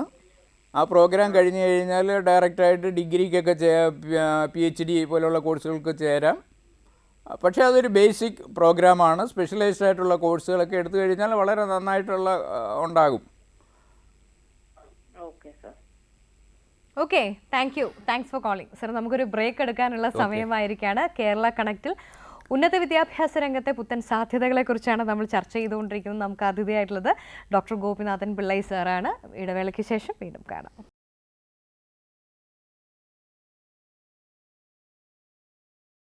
Welcome back to Kerala connect once again. ഉന്നത വിദ്യാഭ്യാസ രംഗത്തെ പുത്തൻ സാധ്യതകളെ കുറിച്ചാണ് നമ്മൾ ചർച്ച ചെയ്തുകൊണ്ടിരിക്കുന്നത്. നമുക്ക് അതിഥിയായിട്ടുള്ളത് ഡോക്ടർ P. ഗോപിനാഥൻ പിള്ളൈ സാറാണ്. അദ്ദേഹം institute of management in government and university of കേരളയിലെ ഫാക്കൽറ്റി ആയിരുന്നു. കൂടാതെ നിലവിൽ അദ്ദേഹം ഇഗ്നോയുടെയും അതുപോലെ ശ്രീനാരായണ ഗുരു ഓപ്പൺ യൂണിവേഴ്സിറ്റിയുടെയും അക്കാഡമിക് കൗൺസിലറാണ്. സാറിനോട് കൂടുതൽ ചോദ്യങ്ങളിലേക്ക് പോകാം. അപ്പോൾ പ്രേക്ഷകരോടായി നമ്മുടേത് ലൈവ് ഫോൺ ഇൻ പ്രോഗ്രാമാണ്. നിങ്ങളുടെ TV സ്ക്രീനിൽ കാണുന്ന നമ്പറിലേക്ക് ഡയൽ ചെയ്ത് സാറിനോട് നേരിട്ട് ചോദ്യങ്ങൾ ചോദിക്കാവുന്നതാണ്. വാട്സാപ്പായും നിങ്ങളുടെ ചോദ്യങ്ങൾ ഞങ്ങളെ അറിയിക്കാവുന്നതാണ്. അതിനോടുള്ള ഉത്തരം സാർ ലൈവിൽ തന്നെ നൽകുന്നതായിരിക്കും. അപ്പോൾ കൂടുതൽ ചോദ്യങ്ങളിലേക്ക് പോകാം. സാർ, നമ്മൾ ഈ കേവലം പഠിപ്പിക്കുന്ന കേന്ദ്രങ്ങൾക്കപ്പുറത്തേക്ക് ഇപ്പോൾ പ്രാക്ടിക്കൽ സൊല്യൂഷൻസ് എടുക്കാൻ കേപ്പബിൾ ആയിട്ടുള്ളവരായിട്ട് കുട്ടികളെ വളർത്തിയെടുക്കുക എന്ന് പറയുന്നത് വളരെ പ്രധാനമാണല്ലോ. ഇപ്പോൾ പലവരും പറയുന്ന കേട്ടിട്ടുണ്ട്, ഇപ്പോൾ BTech പഠിക്കുന്ന കുട്ടികളെ സംബന്ധിച്ചിടത്തോളം അവർ കുറേ പേപ്പേഴ്സ് പഠിക്കും കാര്യങ്ങളൊക്കെ ആണെങ്കിലും കുറച്ചുകൂടി സ്കിൽ വൈസ് നോക്കിക്കഴിഞ്ഞാൽ ചിലപ്പോൾ പോളിടെക്നിക്കിൽ പഠിക്കുന്ന ഒരു വിദ്യാർത്ഥിയായിരിക്കാം സ്കില്ലിൻ്റെ കാര്യത്തിൽ കുറച്ചുകൂടി ബെറ്റർ ആയിട്ട് വരുന്നത്. അപ്പോൾ ഈ നമ്മൾ ഉന്നത വിദ്യാഭ്യാസ രംഗത്തെ പുത്തൻ സാധ്യതകളെ കുറിച്ച് സംസാരിക്കുമ്പോൾ ചില പരിമിതികളുടെ കറക്ഷനും കൂടെ വരുമ്പോഴാണല്ലോ കൂടുതൽ സാധ്യതകൾ ഉണ്ടാവുന്നത്. അപ്പോൾ ആസ് എൻ അക്കാഡമിഷ്യൻ എങ്ങനെയാണ് ഈ ഒരു സിസ്റ്റത്തെ സാറ് കാണുന്നത്? മാറ്റങ്ങൾ, പുത്തൻ സാധ്യതകൾ, ഈ ഇത്തരത്തിലുള്ള മാറ്റങ്ങൾ വരുന്നുണ്ടോ എന്നുള്ളത് കൂടി ഒന്ന് പറയാമോ? തീർച്ചയായിട്ടും ഏറ്റവും പ്രധാനപ്പെട്ടതാണ് ഇന്നത്തെ സ്കീം ആൻഡ് സിലബസിൽ വരുന്ന പഴയ സ്കീം ആൻഡ് സിലബസ് നമ്മളിപ്പോഴും അതേപോലെ ഫോളോ ചെയ്യുന്നു. അത് മാറ്റാൻ അല്ല, പല യൂണിവേഴ്സിറ്റികളും നമ്മൾ നോക്കിക്കഴിഞ്ഞാൽ 10-25 വർഷമായിട്ട് ഒരേ സ്കീമും സിലബസും ഒരു മാറ്റമില്ല, ഒരേ തരത്തിലുള്ള നോട്ട്. ഇതിലെന്താണ് ഒരു മാറ്റം വരുത്താത്തതെന്ന് നമ്മൾ പലപ്പോഴും ആലോചിച്ച് കഴിഞ്ഞാൽ ഇതിലൊക്കെ നമ്മുടെ പ്ലാൻ തന്നെ എത്രയോ മാറിയിരിക്കുന്നു. ആ പഴയ 5 ഇയർ പ്ലാൻസൊക്കെ മാറിയിട്ട് പുതിയ നീതി ആയോഗമൊക്കെ വന്നിരിക്കുന്നു. ഇപ്പോഴും നമ്മൾ പഠിപ്പിക്കുന്ന പഴയ സിലബസിൽ കിടക്കുന്നതെല്ലാം പഴയ 5 ഇയർ പ്ലാനാണ്. അപ്പോൾ ഈ സമൂഹത്തിലുണ്ടാകുന്ന മാറ്റങ്ങൾക്കനുസരിച്ചുള്ള മാറ്റം നമ്മുടെ വിദ്യാഭ്യാസ രംഗത്ത് വരുന്നില്ല. ഏറ്റവും പ്രധാനപ്പെട്ട വിദ്യാഭ്യാസം എന്ന് പറയുന്നത് എന്തിനു വേണ്ടിയാണ്? സമൂഹത്തിൽ മാറ്റങ്ങൾ ഉണ്ടാക്കുന്നതിന് വേണ്ടിയാണ്. സമൂഹം മാറിക്കൊണ്ടിരിക്കുന്നത്, പക്ഷേ വിദ്യാഭ്യാസം ഇപ്പോഴും പഴയ ട്രഡീഷണൽ ആയിട്ടുള്ള മോഡലിലേക്ക് തന്നെ സ്റ്റിക്ക് ഓൺ ചെയ്യുകയാണ്. ഈ തിയറി പഠിപ്പിക്കുന്നതിനേക്കാൾ ഏറ്റവും പ്രധാനമാണ് പ്രാക്ടിക്കൽ എന്ന് നമ്മൾ ഇനിയും മനസ്സിലാക്കിയിട്ടില്ല. എഞ്ചിനീയറിംഗ് പഠിക്കുന്ന ഒരു കുട്ടി, ആ കുട്ടിക്ക് കാര്യമായിട്ട് അറിയേണ്ടത് എന്താണ്? റോഡും ബ്രിഡ്ജും ഒക്കെ ബിൽഡിങ്ങുകളും ഒക്കെ ഉണ്ടാക്കുന്നത് എങ്ങനെയാണ്? അത് പ്രാക്ടിക്കൽ ഓറിയൻറ്റഡ് ആയിരിക്കണം ഓരോ കോഴ്സും. ഈ ക്ലാസ് റൂമിൽ ഇരുന്ന് പഠിക്കുന്നതിനപ്പുറത്തേക്ക് നമ്മുടെ കോഴ്സുകളെല്ലാം പ്രാക്ടിക്കൽ ഓറിയൻറ്റഡ് ആക്കണം. ഇപ്പോൾ പോളിടെക്നിക്കിൽ ബിടെക് പഠിക്കുന്ന കുട്ടികളെക്കാൾ നന്നായിട്ട് പോളിടെക്നിക്ക് പഠിക്കുന്ന കുട്ടികൾക്കറിയാം എന്ന് പറയുന്നത് എന്തുകൊണ്ടാണ്? അവിടെ പ്രാക്ടിക്കൽ കണ്ടൻറ്റ് വളരെ കൂടുതലാണ്. ഈവൻ ITIയിൽ പോലും ITI സിവിലാണ് എടുക്കുന്നതെങ്കിൽ അവൻ്റെയും പ്രാക്ടിക്കൽ കണ്ടൻറ്റ് കൂടുതലാണ്. അപ്പോൾ ഏറ്റവും പ്രധാനപ്പെട്ടതെന്ന് പറഞ്ഞാൽ കൂടുതൽ പ്രാക്ടിക്കൽ ഓറിയൻറ്റഡ് ആയിരിക്കണം. അതിന് കുട്ടികൾക്ക് നമ്മൾ ഫീൽഡിൽ അവർക്ക് പോസ്റ്റിംഗ് കൊടുക്കണം. ഇപ്പം നഴ്സിംഗ് പഠിക്കുന്ന ഒരു കുട്ടിക്ക് എന്ന് പറഞ്ഞാൽ പിന്നെ ഒരു 6 മാസത്തെ ഒരു സെമിസ്റ്ററിൽ 3 മാസം അവർക്ക് പ്രാക്ടിക്കലായിരിക്കും. അതുകൊണ്ട് അവർക്ക് ഹോസ്പിറ്റലിൽ പോയി ചെയ്യാൻ കഴിയും കോഴ്സുകളൊക്കെ. അത് MBBSന് പഠിക്കുന്ന കുട്ടികൾക്കും അതേപോലെയാണ്, MDക്ക് പഠിക്കുന്ന കുട്ടികൾക്കും അതേപോലെയാണ്. അപ്പോൾ നമ്മുടെ കോഴ്സുകൾ കൂടുതൽ പ്രാക്ടിക്കൽ ഓറിയൻറ്റഡ് ആവണം. പഠിക്കുന്ന കുട്ടികൾക്ക് അവരുടെ മേഖലയിൽ ജോലി ചെയ്യാനുള്ള അവസരം, പാർട്ട് ടൈം അവസരം കൊടുക്കണം. അതാണ് ഈ പുറത്തു പോയി നമുക്ക് പഠിച്ചു കഴിഞ്ഞാൽ നമുക്ക് പാർട്ട് ടൈം ജോലിയും ചെയ്യാം. ഇവിടെ പഠിച്ചു കഴിഞ്ഞാൽ പഠിച്ചുകൊണ്ടിരിക്കാനേ പറ്റുള്ളൂ. പഠിത്തം നിർത്തിയാൽ മാത്രമേ നമുക്കിവിടെ ജോലി ചെയ്യാൻ കഴിയൂ. ആ സിസ്റ്റത്തിന് ടോട്ടലായിട്ടുള്ളൊരു ചേഞ്ച് ആവശ്യമാണ്. ഇപ്പോൾ എൻജിനീയറിംഗ് ആയാലും മാനേജ്മെൻ്റ് ആയാലും ഏത് സബ്ജക്റ്റ് നമ്മൾ പഠിപ്പിക്കുന്നതാണെങ്കിലും അവിടെ പ്രാക്ടിക്കൽ കണ്ടൻറ്റ് ഒരു 60% പ്രാക്ടിക്കൽ കണ്ടൻറ്റ് ആയിരിക്കണം. 40% നമുക്ക് തിയറി ആവശ്യമായിട്ടുള്ളൂ. അതാണ് ഏറ്റവും പ്രധാനമായിട്ട്. ആ മാറ്റങ്ങളാണ് നമ്മൾ വിദ്യാഭ്യാസത്തിൽ ഏറ്റവും പ്രധാനമായിട്ട് ആവശ്യമുള്ളത്. സർ, ഇപ്പം ഈ ട്രഡീഷണലി നമ്മൾ നോക്കിക്കഴിഞ്ഞ് കഴിഞ്ഞാൽ നമ്മുടെ കേരളത്തിലിപ്പോൾ മെഡിസിൻ, എൻജിനീയറിംഗ്, അങ്ങനെ ചില മേഖലകൾ, ഇപ്പോൾ മാനേജ്മെൻറ്റ്, ചില മേഖലകൾക്ക് കുറച്ചധികം ഡിമാൻഡ് അടുത്ത കാലം വരെ ഉണ്ടായിരുന്നു. പക്ഷേ ഇപ്പോൾ അതിൽ നിന്ന് പതുക്കെ ട്രെൻഡ് മാറി. സാറ് പറഞ്ഞ പോലെ പല കുട്ടികളും ആർട്സ് സബ്ജക്ട്സിലേക്ക് പോകുന്നു, അല്ലെങ്കിൽ കൊമേഴ്സിലേക്ക് കൂടുതൽ ഫോക്കസ് ചെയ്യുന്ന ഒരു സാധ്യതയിലാണ് ഇപ്പം പോയിക്കൊണ്ടിരിക്കുന്ന ഒരു എഡ്യൂക്കേഷൻ്റെ ട്രെൻഡ് എന്ന് പറയുന്നത്. അപ്പോൾ എങ്ങനെയുള്ള കുട്ടികളാണ്, ഏത് കോഴ്സാണ് തിരഞ്ഞെടുക്കേണ്ടത്? അത് എന്തൊക്കെ സാധ്യതകൾ മനസ്സിലാക്കിയായിരിക്കണം ഒരു കുട്ടി ഒരു കോഴ്സിലേക്ക് പോകേണ്ടത്? കാരണം നമ്മളിന്ന് ഉന്നത വിദ്യാഭ്യാസ രംഗത്തെ സാധ്യതകളെക്കുറിച്ച് സംസാരിക്കുമ്പോൾ സാധ്യതകൾ പല തരത്തിലുണ്ടാവും. പക്ഷേ എനിക്ക് പറ്റുന്ന സാധ്യത ഏതാണ് തിരിച്ചറിയാന്ന് പറയുന്നത് വളരെ പ്രധാനമാണ്. ഇല്ലെങ്കിൽ കുട്ടി ഒരു ട്രാക്കിലും സാധ്യത മറ്റൊരു ട്രാക്കിലും പോകും. അപ്പോൾ അതിനെക്കുറിച്ച് ഒന്ന് ആസ് എൻ എഡ്യൂക്കേഷൻ. തീർച്ചയായിട്ടും അതിലിപ്പോൾ ഞാൻ പറയാൻ ഉദ്ദേശിക്കുന്നത്, ഞാൻ തിരുവനന്തപുരം IMGയിൽ ഫാക്കൽറ്റി ആയിരുന്ന കാലത്ത് തിരുവനന്തപുരം മെഡിക്കൽ കോളേജിലെ മെഡിസിൻ്റെ പ്രൊഫസർ അവിടെ ക്ലാസ് എടുക്കാൻ വന്നു. അപ്പോൾ അദ്ദേഹം ക്ലാസ് തുടങ്ങിയത് ഈ ടാലൻസിന് ഏറ്റവും കൂടുതൽ പ്രാധാന്യമുണ്ട്. അതായത് അദ്ദേഹം തിരുവനന്തപുരം മെഡിക്കൽ കോളേജിൽ ഫസ്റ്റ് ക്ലാസ്സിൽ MBBSൻ്റെ ക്ലാസ്സിൽ ചെന്നിട്ട് അദ്ദേഹം ചോദിച്ചു, MBBS പഠിക്കണം എന്ന് സ്വയം ആഗ്രഹിച്ച് ഈ ക്ലാസ്സിൽ വന്ന കുട്ടികളൊന്ന് എഴുന്നേറ്റ് നിൽക്കാൻ പറഞ്ഞു. എഴുന്നേറ്റ് നിന്നത് വെറും 4 പേരാണ്. അപ്പോൾ ഈ 96% കുട്ടികളും MBBS പഠിക്കാൻ പോകുന്നത് വീട്ടുകാരുടെ ഫോഴ്സ്, പ്രഷർ. നഴ്സിംഗ് പഠിക്കാൻ പോകുന്നതും അതേപോലെയാണ്. ഈ കോഴ്സുകളൊക്കെ എന്ന് പറഞ്ഞാൽ വളരെ സിസ്റ്റമാറ്റിക്കായിട്ട് വളരെ ഇൻറ്റിഗ്രേറ്റഡ് ആയിട്ടുള്ള കോഴ്സുകളാണ്. വെറുതെ നമുക്ക് വായിച്ച് പഠിച്ചൊന്നും എഴുതാൻ പറ്റത്തില്ല. നല്ല ഹാർഡ് വർക്ക് ചെയ്യുന്ന കുട്ടികൾക്ക് മാത്രമേ നഴ്സിങ്ങോ അല്ലെങ്കിൽ MBBS ഒക്കെ MD ഒക്കെ പാസ്സാവാൻ പറ്റുകയുള്ളൂ. അപ്പോൾ അത് വളരെ പ്രധാനപ്പെട്ടതാണ്. അതിന് ഇഷ്ടമുള്ള കുട്ടികൾ ധാരാളമുണ്ട്, ഇല്ലാതെ ഞാൻ പറയുന്നില്ല.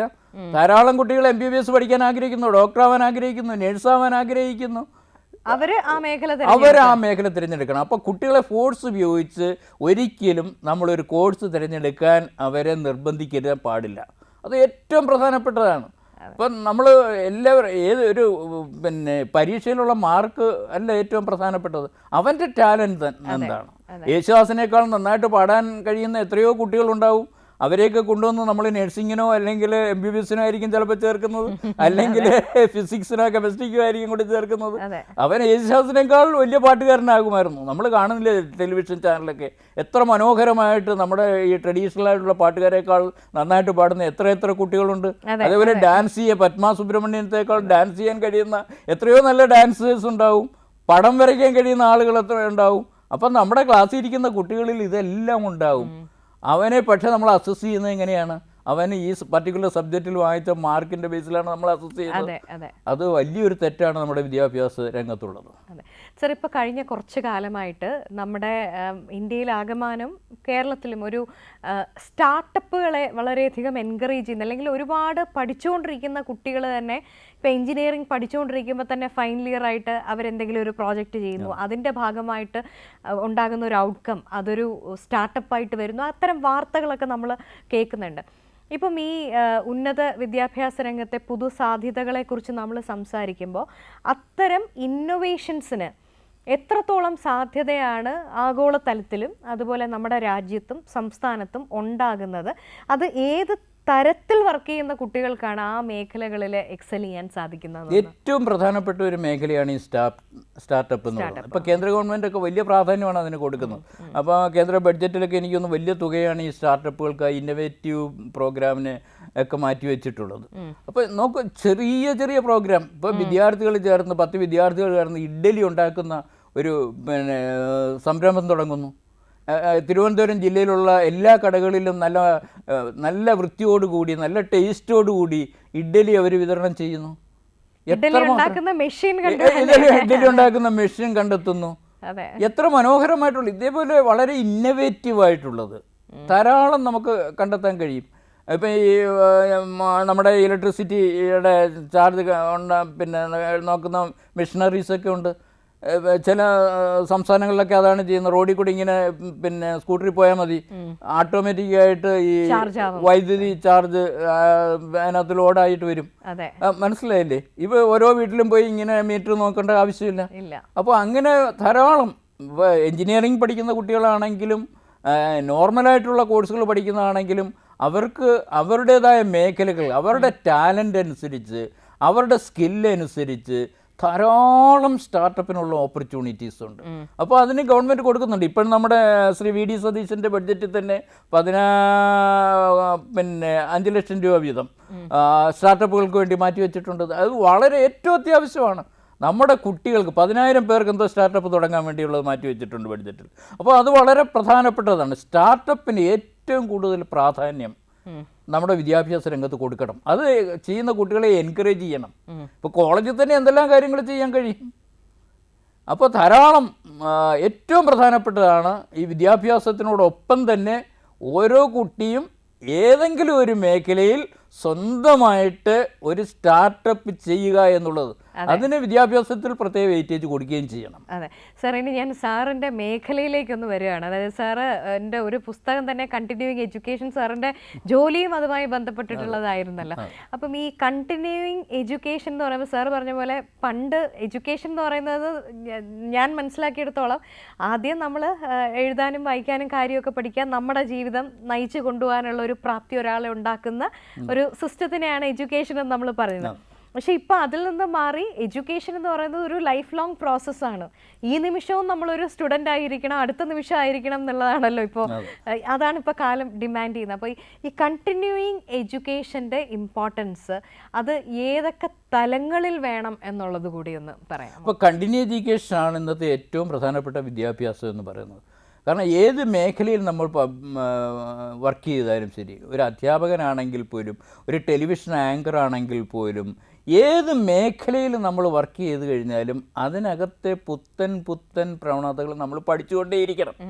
പഴയതുപോലെയല്ല, പണ്ട് പഠിച്ചിട്ട് നമ്മൾ ഒരു ആംചെയറിനകത്ത് കയറി ജോലിയും ചെയ്തുകൊണ്ട് ഇങ്ങനെ കിടന്നാൽ മതിയായിരുന്നു. പക്ഷേ ഇന്ന് നമ്മുടെ മേഖലയിലെ പുത്തൻ അറിവുകൾ നമുക്ക് കിട്ടിയില്ലെങ്കിൽ നമുക്ക് ആ മേഖലയിൽ വർക്ക് ചെയ്യാൻ പറ്റത്തില്ല. ഈ 21ാം നൂറ്റാണ്ടിലെ വിദ്യാഭ്യാസത്തെക്കുറിച്ച് യുനെസ്കോ ഒരു റിപ്പോർട്ട് തയ്യാറാക്കിയിട്ടുണ്ട്.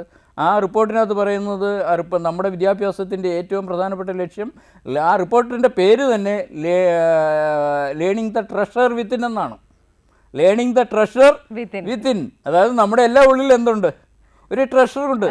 ആ ട്രഷർ നമ്മൾ എത്രമാത്രം എടുത്തുപയോഗിക്കുന്നോ അത്രമാത്രം ഡെവലപ്മെൻ്റാണ് നമുക്കുണ്ടാകുന്നത്. ഒരു നിധി കിട്ടിക്കഴിഞ്ഞാൽ നമ്മളതൊരു പാത്രത്തിലിട്ട് അടച്ചു വെച്ച് കഴിഞ്ഞാൽ വല്ല ഡെവലപ്മെൻറ്റും ഉണ്ടാവും, ഒന്നുമില്ല. അപ്പം നമ്മുടെ ഉള്ളിലുള്ള ആ നിധി എല്ലാവരുടെയും ഉള്ളിലുണ്ട്. എല്ലാവർക്കും വളരാനുള്ള കഴിവുണ്ട്. കഴിവില്ലാത്ത ഒരു കുട്ടി പോലും ഇല്ല നമ്മുടെ ലോകത്ത്. എല്ലാവർക്കും കഴിവുണ്ട്, നിറയെ കഴിവുള്ളതാണ്. ഓരോ മേഖലയിലാണെന്ന് മാത്രമേ ഉള്ളൂ. ആ കഴിവുകൾ നമ്മൾ ഡെവലപ്പ് ചെയ്തുകൊണ്ട് വരണം. അപ്പോൾ ലേണിംഗ് ദ ട്രഷർ വിത്തിൻ എന്നാണ് അതിനകത്ത് പറയുന്നത്. അപ്പോൾ അതിനകത്ത് പറയുന്നത് 21st സെഞ്ച്വറിയിലെ വിദ്യാഭ്യാസം എന്ന് പറയുന്നത് ലേണിംഗ് ത്രൂ ഔട്ട് ലൈഫ്.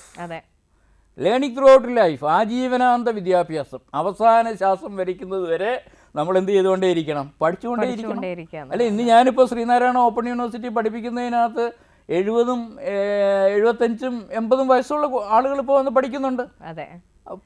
അവർക്ക് പുതിയ അറിവുകൾ കിട്ടാൻ വേണ്ടി, പുതിയ സൗഹൃദങ്ങൾ കിട്ടാൻ വേണ്ടി, പുതിയ ഒരു കമ്മ്യൂണിറ്റി തന്നെ അവരോടൊപ്പം ഉണ്ടാകുന്നു. അവർക്ക് വായിക്കുകയും പഠിക്കുകയും ചെയ്യുമ്പോൾ അവരുടെ ഓർമ്മശക്തി നഷ്ടപ്പെടുന്നില്ല. അവർക്ക് കൂടുതൽ കാര്യങ്ങൾ മനസ്സിലാക്കാൻ കഴിയുന്നു. 70, 75, 80 ഒക്കെ വയസ്സുള്ളവർ വരെ ഇപ്പോൾ ഓപ്പൺ യൂണിവേഴ്സിറ്റിയിൽ MA സോഷ്യോളജി ക്ലാസ്സിൽ വന്ന് ജോയിൻ ചെയ്യുകയാണ്. സോ വെരി നല്ലൊരു അനുഭവമാണ് അതുള്ളത്. അപ്പം വിദ്യാഭ്യാസത്തിന് ഏറ്റവും പ്രധാനപ്പെട്ടതെന്ന് പറഞ്ഞാൽ നമ്മൾ ഏത് മേഖലയിലാണോ വർക്ക് ചെയ്യുന്നത് ആ മേഖലയിൽ നമ്മൾ തുടർന്ന് പഠിച്ചുകൊണ്ടേ ഇരിക്കുക. അതാണ് ഏറ്റവും പ്രധാനം. സർ, ഈ ഓപ്പൺ യൂണിവേഴ്സിറ്റിയുമായി ബന്ധപ്പെട്ടിട്ടുള്ള ഒരു ചോദ്യം, അതായത് ഇപ്പോൾ ശ്രീനാരായണ ഗുരു ഓപ്പൺ യൂണിവേഴ്സിറ്റി വന്നതോടുകൂടി എക്സ്ക്ലൂസീവ്ലി, പണ്ടൊക്കെ നമുക്ക് ഡിസ്റ്റൻസ് എഡ്യൂക്കേഷൻ ഓരോ യൂണിവേഴ്സിറ്റിയോട് ചേർന്ന് നടന്നു പോയിരുന്നതാണ്. ഇപ്പോൾ ഇതിനൊരു എക്സ്ക്ലൂസീവ്ലി ഒരു യൂണിവേഴ്സിറ്റി തന്നെ നമ്മൾ സ്ഥാപിച്ചിട്ടുണ്ട്. ഇവിടെ നൽകുന്ന കോഴ്സസ് പഠിക്കാൻ ആർക്കൊക്കെ ഇപ്പോൾ ഏജ് ബാർ ഇല്ല എന്നുള്ളത് നമുക്കറിയാം. ആർക്കൊക്കെ പഠിക്കാം, എന്താണ് അതിൻ്റെ എലിജിബിലിറ്റി, അതുപോലെ അവിടെ നിന്ന് പഠിക്കുന്ന കോഴ്സുകളുടെ സാധ്യതകൾ, അത് ഇപ്പം സർക്കാർ ഉദ്യോഗസ്ഥരാവാൻ ആഗ്രഹിക്കുന്നവർ ചിലപ്പോൾ സാഹചര്യങ്ങൾ കൊണ്ട് ഓപ്പൺ യൂണിവേഴ്സിറ്റിയിൽ വന്ന് പഠിക്കുന്നവരുണ്ടാവും. അപ്പം അതിൻ്റെയൊക്കെ സാധ്യതകളെയും പരിമിതികളെയും കുറിച്ചുകൂടി ഒന്ന് പറയാമോ? ഓപ്പൺ യൂണിവേഴ്സിറ്റി എന്ന് പറയുന്നത് ഏറ്റവും കൂടുതൽ സാധ്യതയുള്ള ഒരു യൂണിവേഴ്സിറ്റിയാണ്. ഉന്നത വിദ്യാഭ്യാസം ഇപ്പോൾ ഏറ്റവും കൂടുതൽ ഫോക്കസ് ചെയ്തുകൊണ്ടിരിക്കുന്നത് ഓപ്പൺ യൂണിവേഴ്സിറ്റിയിലേക്കാണ്. ഇപ്പം യൂത്ത് പഠിക്കുന്നത് എവിടെയാണ്? ഓപ്പൺ യൂണിവേഴ്സിറ്റിയാണ്. റെഗുലർ കോഴ്സ് പഠിക്കുമ്പോൾ ആളില്ല, കോളേജിൽ ആളില്ല, യൂണിവേഴ്സിറ്റികളിൽ ആളില്ല. കുട്ടികളെല്ലാം എന്ത് ചെയ്യുന്നു? കുട്ടികളെല്ലാം ജോലിക്ക് പോകുന്നു.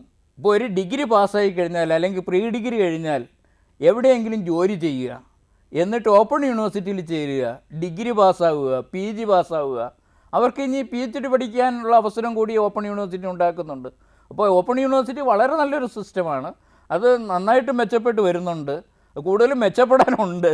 അപ്പോൾ കൂടുതൽ അതിൻ്റെ ക്വാളിറ്റി ഇമ്പ്രൂവ് ചെയ്യാനുണ്ട്. അതെല്ലാം ഉണ്ടെങ്കിൽ പോലും open university is a blessing for our youth as well as old senior citizens also. ധാരാളം സീനിയർ സിറ്റിസൻസ് പഠിക്കുന്നുണ്ട്. അപ്പോൾ അവിടെ വരുന്ന കുട്ടികളെന്ന് പറഞ്ഞാൽ, ഞാൻ തിരുവനന്തപുരം മാറിവാനസ് കോളേജിൽ പഠിപ്പിക്കുന്നുണ്ട്, കൊല്ലം FMN കോളേജിൽ പഠിപ്പിക്കുന്നുണ്ട്. ഒരു മിക്സർ ഓഫ് സ്റ്റുഡൻസാണ് അവിടെ വരുന്നത്. യൂത്തും ഉണ്ട്, പ്രായമുള്ള ആളുകളുണ്ട്, പല പ്രായത്തിലുള്ള കുട്ടികൾ വരുന്നുണ്ട്. വളരെ മെച്യൂർഡ് ആയിട്ടുള്ള ഒരു ക്ലാസ് റൂമാണ്, അറ്റ്മോസ്ഫിയറാണുള്ളത്. ഹൈലി മോട്ടിവേറ്റഡ് ആയിട്ടുള്ള സ്റ്റുഡൻസാണുള്ളത്. അവർക്ക് പഠിക്കാനുള്ള താല്പര്യമുണ്ട്. അവർക്ക് വേണ്ട ടീച്ചിങ് മെറ്റീരിയൽസ് അവരുടെ വീട്ടിലേക്ക് അയച്ചു കൊടുക്കുന്നുണ്ട്.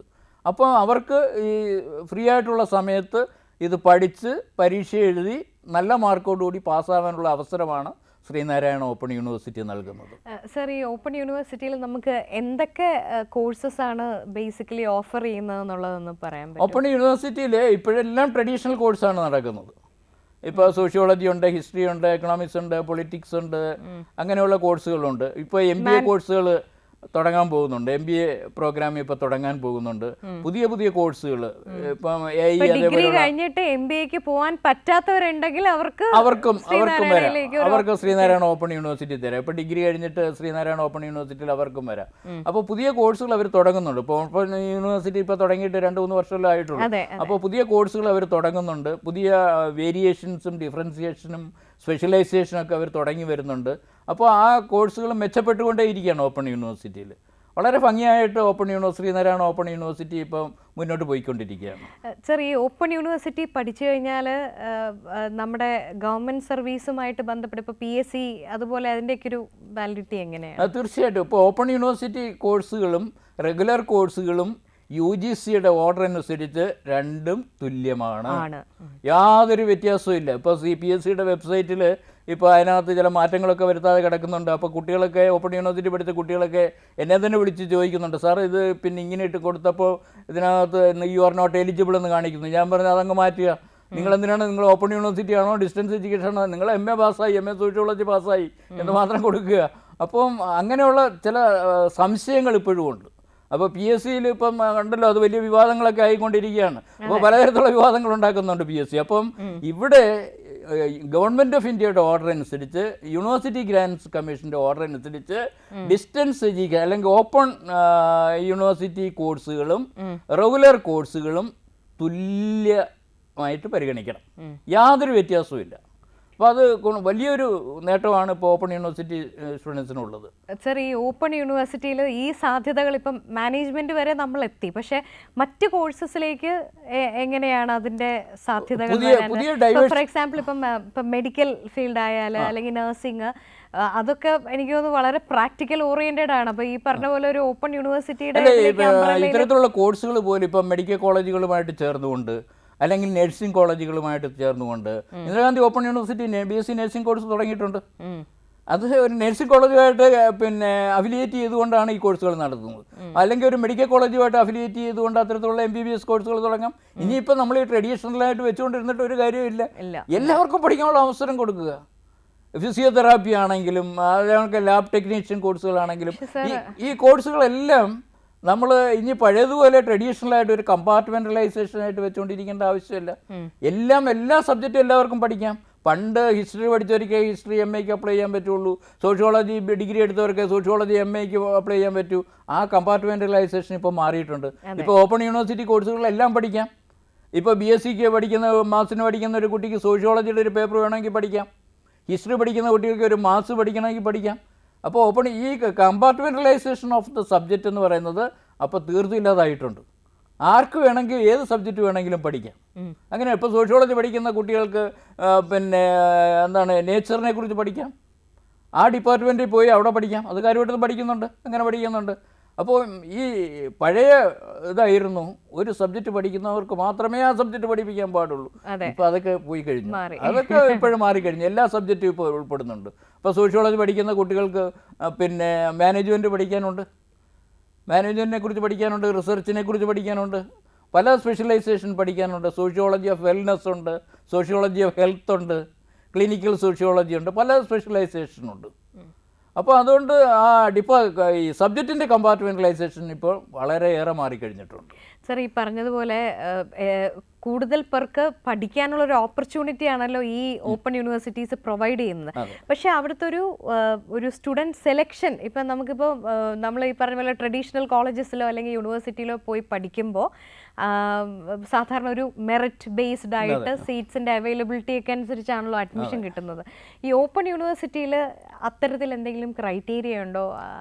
അത് ഓപ്പൺ യൂണിവേഴ്സിറ്റിയിൽ ബേസിക് ക്വാളിഫിക്കേഷൻ ഉണ്ടായിരിക്കണം. ഇപ്പോൾ +2 പാസ്സായ കുട്ടിക്ക് എനി ഡിഗ്രി കോഴ്സിന് ചേരാം, ഏത് ഡിഗ്രി കോഴ്സിനും ചേരാം. ഡിഗ്രി പാസ്സായ കുട്ടിക്ക് എനി PGക്ക് ചേരാം. അപ്പോൾ അത് അതാണ് ഞാൻ പറഞ്ഞത്, പഴയ വാട്ടർ ടൈറ്റ് കമ്പാർട്ട്മെൻ്റ് ഇല്ല. അപ്പം പഠിക്കാൻ ആഗ്രഹിക്കുന്ന എല്ലാവർക്കും ചേരാം. അത് ഏത് റിമോട്ട് ഏരിയയിലുള്ളതാണെങ്കിലും ചേരാം, ലോകത്ത് ഏത് രാജ്യത്താണെങ്കിലും ചേരാം. കാരണം അഡ്മിഷൻ ഓൺലൈനാണ്. എല്ലായിടത്തും പരീക്ഷാ സെൻറ്ററുകളുണ്ട്. ലോകത്തെ എല്ലാ രാജ്യങ്ങളിലും ഇനി എനിക്ക് തോന്നുന്നു ഓപ്പൺ യൂണിവേഴ്സിറ്റി പരീക്ഷാ സെൻറ്ററുകൾ ആരംഭിക്കും. ഇപ്പോൾ ഇന്ദിരാഗാന്ധി ഓപ്പൺ യൂണിവേഴ്സിറ്റി പല രാജ്യങ്ങളിലും എക്സാമിനേഷൻ നടത്തുന്നുണ്ട്. അപ്പോൾ അതാത് രാജ്യത്തുള്ള കുട്ടികൾക്ക് അവിടെ പരീക്ഷ എഴുതാൻ കഴിയും. കാരണം നമ്മൾ ഓൺലൈൻ ക്ലാസ്സുകൾ നടത്തുമ്പോൾ ചില കുട്ടികൾ അമേരിക്കയിൽ നിന്ന് ജോയിൻ ചെയ്യുന്നവരുണ്ട്, ദുബായിൽ നിന്ന് ജോയിൻ ചെയ്യുന്നവരുണ്ട്, ജപ്പാനിൽ നിന്ന് വരുന്നവരുണ്ട്, ജർമ്മനിയിൽ നിന്ന് ജോയിൻ ചെയ്യുന്നവരുണ്ട്. അപ്പോൾ ഈ രാജ്യത്തൊക്കെ ജോലി ചെയ്യുന്ന കുട്ടികൾ, മലയാളി കുട്ടികൾ ഈ ഇന്ദിരാഗാന്ധി ഓപ്പൺ യൂണിവേഴ്സിറ്റിയിലും ശ്രീനാരായണ ഓപ്പൺ യൂണിവേഴ്സിറ്റിയിലും പഠിക്കുന്നുണ്ട്. അപ്പോൾ അവരെ സംബന്ധിച്ചിടത്തോളം ഇത് വലിയൊരു ഓപ്പർച്യൂണിറ്റിയാണ്. അവിടെ ഇരുന്നുകൊണ്ട് തന്നെ കോഴ്സിന് ചേരാനും പഠിക്കാനും കഴിയും. അവരുടെ പുസ്തകങ്ങളെല്ലാം അങ്ങോട്ട് അയച്ചു കൊടുക്കും. അത് നല്ലതാണ്. സാർ, ഇതിൻ്റെ ഇടയിൽ പ്രധാനപ്പെട്ട ഒരു കാര്യം, നമ്മൾ ചോദിക്കാൻ വിട്ടുപോയത്, അതായത് നമ്മൾ ഓപ്പൺ യൂണിവേഴ്സിറ്റിയെ കുറിച്ച് പറഞ്ഞു, ട്രഡീഷണലി ഉള്ള നമ്മുടെ യൂണിവേഴ്സിറ്റീസിനെ കുറിച്ച് പറഞ്ഞു. ഇനി 2 മേഖല, ഒന്ന് ഡീംഡ് യൂണിവേഴ്സിറ്റീസും അതുപോലെ പ്രൈവറ്റ് യൂണിവേഴ്സിറ്റീസ്. അപ്പോൾ അതിനെക്കുറിച്ച് പുത്തൻ സാധ്യതകളാണല്ലോ, അതിനെക്കുറിച്ചും കൂടി ഒന്ന്. ഡീംഡ് യൂണിവേഴ്സിറ്റി പണ്ട് ഇവിടെ നമുക്കുണ്ട്. ഇപ്പം നമ്മുടെ വളരെ കോമൺ അല്ല എങ്കിൽ പോലും ഉണ്ട്, പണ്ടേ ഉണ്ട്. നമ്മുടെ കേരളത്തിലും ഡീംഡ് യൂണിവേഴ്സിറ്റി ഉണ്ട്. പണ്ടേ ഉള്ള യൂണിവേഴ്സിറ്റി എന്ന് പറഞ്ഞാൽ ഗാന്ധിഗ്രാം റൂറൽ യൂണിവേഴ്സിറ്റി, അത് നമ്മുടെ ജി രാമചന്ദ്രൻ തുടങ്ങിയ ഒരു യൂണിവേഴ്സിറ്റിയാണ്. അത് ഭയങ്കരമായിട്ട് ഇപ്പോൾ ഫ്ലറിഷ് ചെയ്തിട്ടുണ്ട്. അവിടെ പോയി കഴിഞ്ഞാൽ നമ്മൾ ഈ പറയുന്ന ഈ ട്രഡീഷണൽ ആയിട്ടുള്ള കോഴ്സിൽ നിന്നും വ്യത്യസ്തമായിട്ടുള്ള കോഴ്സുകളാണ് നമ്മളവിടെ കാണുന്നത്. ഹെൽത്തിനൊക്കെ പ്രത്യേകിച്ച് ഡിപ്പാർട്ട്മെൻറ്റുകൾ അവിടെയുണ്ട്. ട്രഡീഷണൽ ആയിട്ടുള്ള കോഴ്സുകളുമുണ്ട്, പുതിയ സ്പെഷ്യലൈസേഷനുള്ള കോഴ്സുകൾ ധാരാളം അവിടെ കാണുക. തമിഴ്നാട്ടിലെ ഏത് യൂണിവേഴ്സിറ്റി നമ്മൾ പോയി കഴിഞ്ഞാലും കേരളത്തിലെ ക്യാമ്പസ് പോലെയല്ല, പുതിയ പുതിയ പേരിലുള്ള ധാരാളം സ്പെഷ്യലൈസേഷൻ നമുക്ക് അവിടെ കാണാൻ കഴിയും. ഇപ്പോൾ ഡീംഡ് യൂണിവേഴ്സിറ്റി എന്ന് പറയുന്ന കാലഘട്ടത്തിൻ്റെ ഒരു ആവശ്യമാണ്. നമുക്ക് അവിടെ അമൃത യൂണിവേഴ്സിറ്റി ഉണ്ട്, അത് ഡീംഡ് യൂണിവേഴ്സിറ്റിയാണ്. അപ്പോൾ ഇങ്ങനെയുള്ള ഡീംഡ് യൂണിവേഴ്സിറ്റി റോബോട്ടിക്സ് ഒക്കെ പോലുള്ള പല കോഴ്സസ്, റോബോട്ടിക്സ് ഏറ്റവും പുതിയ കോഴ്സാണ്. റോബോട്ടിക് സർജറി ഒക്കെ ഇപ്പോൾ വന്ന് കഴിഞ്ഞിട്ടില്ല. ഇപ്പോൾ പല ആശുപത്രികളിൽ അഡ്മിറ്റ് പിന്നെ എന്താണ് പബ്ലിസിറ്റി ഒക്കെ കൊടുക്കുന്നുണ്ട്, ഞങ്ങൾ റോബോട്ടിക് സർജറിയാണ് ചെയ്യുന്നത് എന്ന് പറയുന്ന കൊടുക്കുന്നുണ്ട്. റോബോട്ടിക് ഏറ്റവും പുതിയ മേഖലയാണ്, AI പോണക്കറിനുള്ള ഒരു മേഖലയാണ്. നമുക്ക് ഭാവിയിൽ പല മേഖലയിലും ആളിനെ കിട്ടിയില്ലെങ്കിൽ നമുക്ക് റോബോട്ടിക്കിനെ ഉപയോഗിക്കാം. ഇപ്പോൾ വീട് ക്ലീൻ ചെയ്യാൻ ആളില്ലെങ്കിൽ റോബോട്ട് ക്ലീൻ ചെയ്യും. നഴ്സിംഗ് അത് റോബോട്ട് ചെയ്യും. ഡോക്ടർമാർ ചെയ്യുന്ന പണികൾ റോബോട്ടിക്ക് ചെയ്യും. അപ്പോൾ പല ഇപ്പോൾ AI വന്നതോടുകൂടി ഡോക്ടർമാരുടെ തന്നെ ആവശ്യം ഇനി ഫ്യൂച്ചറിൽ വരുമെന്ന് സംശയമാണ്. പല ഡോക്ടർമാരും ഇപ്പോൾ അതിനെക്കുറിച്ചും ഭയക്കുന്നുണ്ട്. കാരണം എല്ലാവരും AI ചോദിക്കുന്നത്.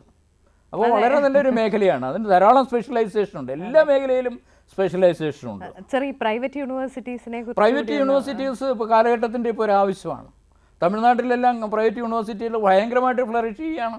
ലോകത്തെല്ലായിടത്തും പ്രൈവറ്റ് യൂണിവേഴ്സിറ്റി പണ്ടേ നമ്മുടെ ഇൻ്റർനാഷണലായിട്ട് എല്ലാ രാജ്യങ്ങളിലും പ്രൈവറ്റ് യൂണിവേഴ്സിറ്റി ഉണ്ട്. നമ്മളിതൊക്കെ ഭയങ്കര ഇടുങ്ങിയ വ്യൂവിൽ കൂടി ഇരുന്നതുകൊണ്ടാണ് പ്രൈവറ്റ് യൂണിവേഴ്സിറ്റി ഉണ്ടാകുന്നത്. കാരണം നമ്മുടെ റിസോഴ്സസ്, നമുക്ക് പല മേഖലയിലും റിസോഴ്സസ് ഇൻവെസ്റ്റ് ചെയ്യാനില്ല. ആ മേഖലയിൽ പ്രൈവറ്റ് ഇൻഡിവിജ്വൽസിന് നന്നായിട്ട് യൂണിവേഴ്സിറ്റി നടത്തുമെങ്കിൽ നല്ലതല്ലേ? ഇപ്പോൾ നമ്മുടെ KSRTC ബസ് നമുക്ക് നടത്താൻ കഴിയുന്നില്ലെങ്കിൽ ഏതെങ്കിലും നടത്താൻ കഴിയുന്ന ഒരു ഏജൻസി ഏൽപ്പിച്ചുകൂടെ? അപ്പോൾ അത് നല്ലത് തന്നെയാണ്. പ്രൈവറ്റ് യൂണിവേഴ്സിറ്റികൾക്ക് അനന്തമായ സാധ്യതകളുണ്ട് കേരളത്തിൽ. അത്തരത്തിലുള്ള കോഴ്സുകൾ, പുതിയ കോഴ്സുകളുമായിട്ട് പ്രൈവറ്റ് യൂണിവേഴ്സിറ്റികൾ വരികയാണെങ്കിൽ, എൻ്റെ ഇൻഫർമേഷൻ ശരിയാണെങ്കിൽ ധാരാളം ഏജൻസികൾ കേരള ഗവൺമെൻറ്റിനെയും സമീപിച്ചിട്ടുണ്ട് പ്രൈവറ്റ് യൂണിവേഴ്സിറ്റി തുടങ്ങാൻ. അത്തരത്തിലുള്ള യൂണിവേഴ്സിറ്റി തുടങ്ങുന്നതിൽ ഒരു നമ്മൾ തടസ്സവും പറയേണ്ട കാര്യമില്ല. കാലഘട്ടത്തിൻ്റെ അനുസരിച്ച് നമ്മൾ മാറണം. പണ്ട് കമ്പ്യൂട്ടർ വന്നപ്പോൾ നമ്മളെന്താ പറഞ്ഞ കേരളത്തിൽ ഇതെല്ലാം നമ്മുടെ എല്ലാ തൊഴിൽ സാധ്യതകളും പോയി, അതിനെതിരായിട്ട് എന്തെല്ലാം സമരങ്ങളായിരുന്നു ഇവിടെ നടന്നത്. കമ്പ്യൂട്ടറെല്ലാം തല്ലി പറിയുകയൊക്കെ ചെയ്തവരാണ് ഇപ്പോൾ കമ്പ്യൂട്ടറും കൊണ്ട് എപ്പോഴും നടക്കുന്നത്, എല്ലായിടത്തും കമ്പ്യൂട്ടറായിട്ട് നടക്കുന്നത്. അപ്പോൾ എല്ലായിടത്തും ഇംപ്ലിമെൻറ്റ് ചെയ്തതിന് ശേഷമാണ് നമ്മളിവിടെ ഇംപ്ലിമെൻറ്റ് ചെയ്തത്. തമിഴ്നാട്ടിലൊക്കെ ഭയങ്കരമായിട്ട് ഫ്ലറിഷ് ചെയ്യല്ലേ. കേരളത്തിലെ കുട്ടികൾ എവിടെ പോയി പഠിക്കുന്നത്? ഈ പ്രൈവറ്റ് യൂണിവേഴ്സിറ്റിയിലാണ് ചെന്നൈയിൽ പോയി പഠിക്കുന്നത്, ബാംഗ്ലൂരിൽ പോയി പഠിക്കുന്നത്. അതുകൊണ്ട് കേരളത്തിലും പ്രൈവറ്റ് യൂണിവേഴ്സിറ്റികൾ ആവശ്യമാണ്. അതെ അതെ സർ, നമ്മുടെ സമയം ഏകദേശം പൂർണ്ണമായിരിക്കുകയാണ്. അപ്പോൾ വളരെ ഇൻഫർമേറ്റീവ് ആയിട്ടുള്ള 1 മണിക്കൂർ നമ്മൾ പരമ്പരാഗതമായ യൂണിവേഴ്സിറ്റീസിൽ നിന്ന് പുത്തൻ കോഴ്സുകളിലേക്കും അതിനുശേഷം ഡീംഡ് യൂണിവേഴ്സിറ്റിയും കാലത്തിൻ്റെ അല്ലെങ്കിൽ അനിവാര്യതയായി മാറിക്കൊണ്ടിരിക്കുന്ന പ്രൈവറ്റ് യൂണിവേഴ്സിറ്റികളിലേക്ക് വരെ എത്തി നിൽക്കുകയാണ്. അപ്പോൾ എന്തായാലും ഒരുപാട് കുട്ടികളുടെ മൈഗ്രേഷൻ, സ്റ്റുഡൻറ്റ് മൈഗ്രേഷൻ കണ്ട ഒരു 6-7 കൊല്ലമാണ് കടന്നു പോയിരിക്കുന്നത്. ഇപ്പോൾ റിവേഴ്സ് മൈഗ്രേഷനിലൂടെയാണ് നമ്മുടെ സംസ്ഥാനം പോയിക്കൊണ്ടിരിക്കുന്നത്. അതുണ്ടാക്കുന്ന ക്രൈസിസും ചില്ലറയല്ല എന്നുള്ളതൊരു യാഥാർത്ഥ്യമാണ്. അപ്പോൾ നമ്മുടെ കുഞ്ഞുങ്ങൾക്ക് പുറത്തെവിടെയും പോകാതെ നമ്മുടെ സ്റ്റേറ്റിനുള്ളിൽ തന്നെ ഏറ്റവും മികച്ച പുത്തൻ കോഴ്സുകൾ പഠിച്ച് വേണമെങ്കിൽ വിദേശത്ത് പോയി ജോലി ചെയ്യാൻ, അല്ലെങ്കിൽ ഇഷ്ടമാണെങ്കിൽ നാട്ടിൽ തന്നെ ജോലി ചെയ്യാനുള്ള സാധ്യതകളൊക്കെ ഉണ്ടാവേണ്ടതൊരു കാലഘട്ടത്തിൻ്റെ ആവശ്യകതയാണ്, അനിവാര്യതയാണ്. അപ്പോൾ അതിലേക്ക് നമ്മുടെ നാട് കുതിക്കട്ടെ എന്ന് നമുക്ക് ആഗ്രഹിക്കാം. ഒരുപാട് നന്ദി സാർ, വളരെ ഡീറ്റെയിൽഡ് ആയിട്ട് പറഞ്ഞു തന്നതിന്. Thank you so much. അപ്പം പ്രേക്ഷകർക്കും ഹൃദയം നിറഞ്ഞ നന്ദി. Thank you.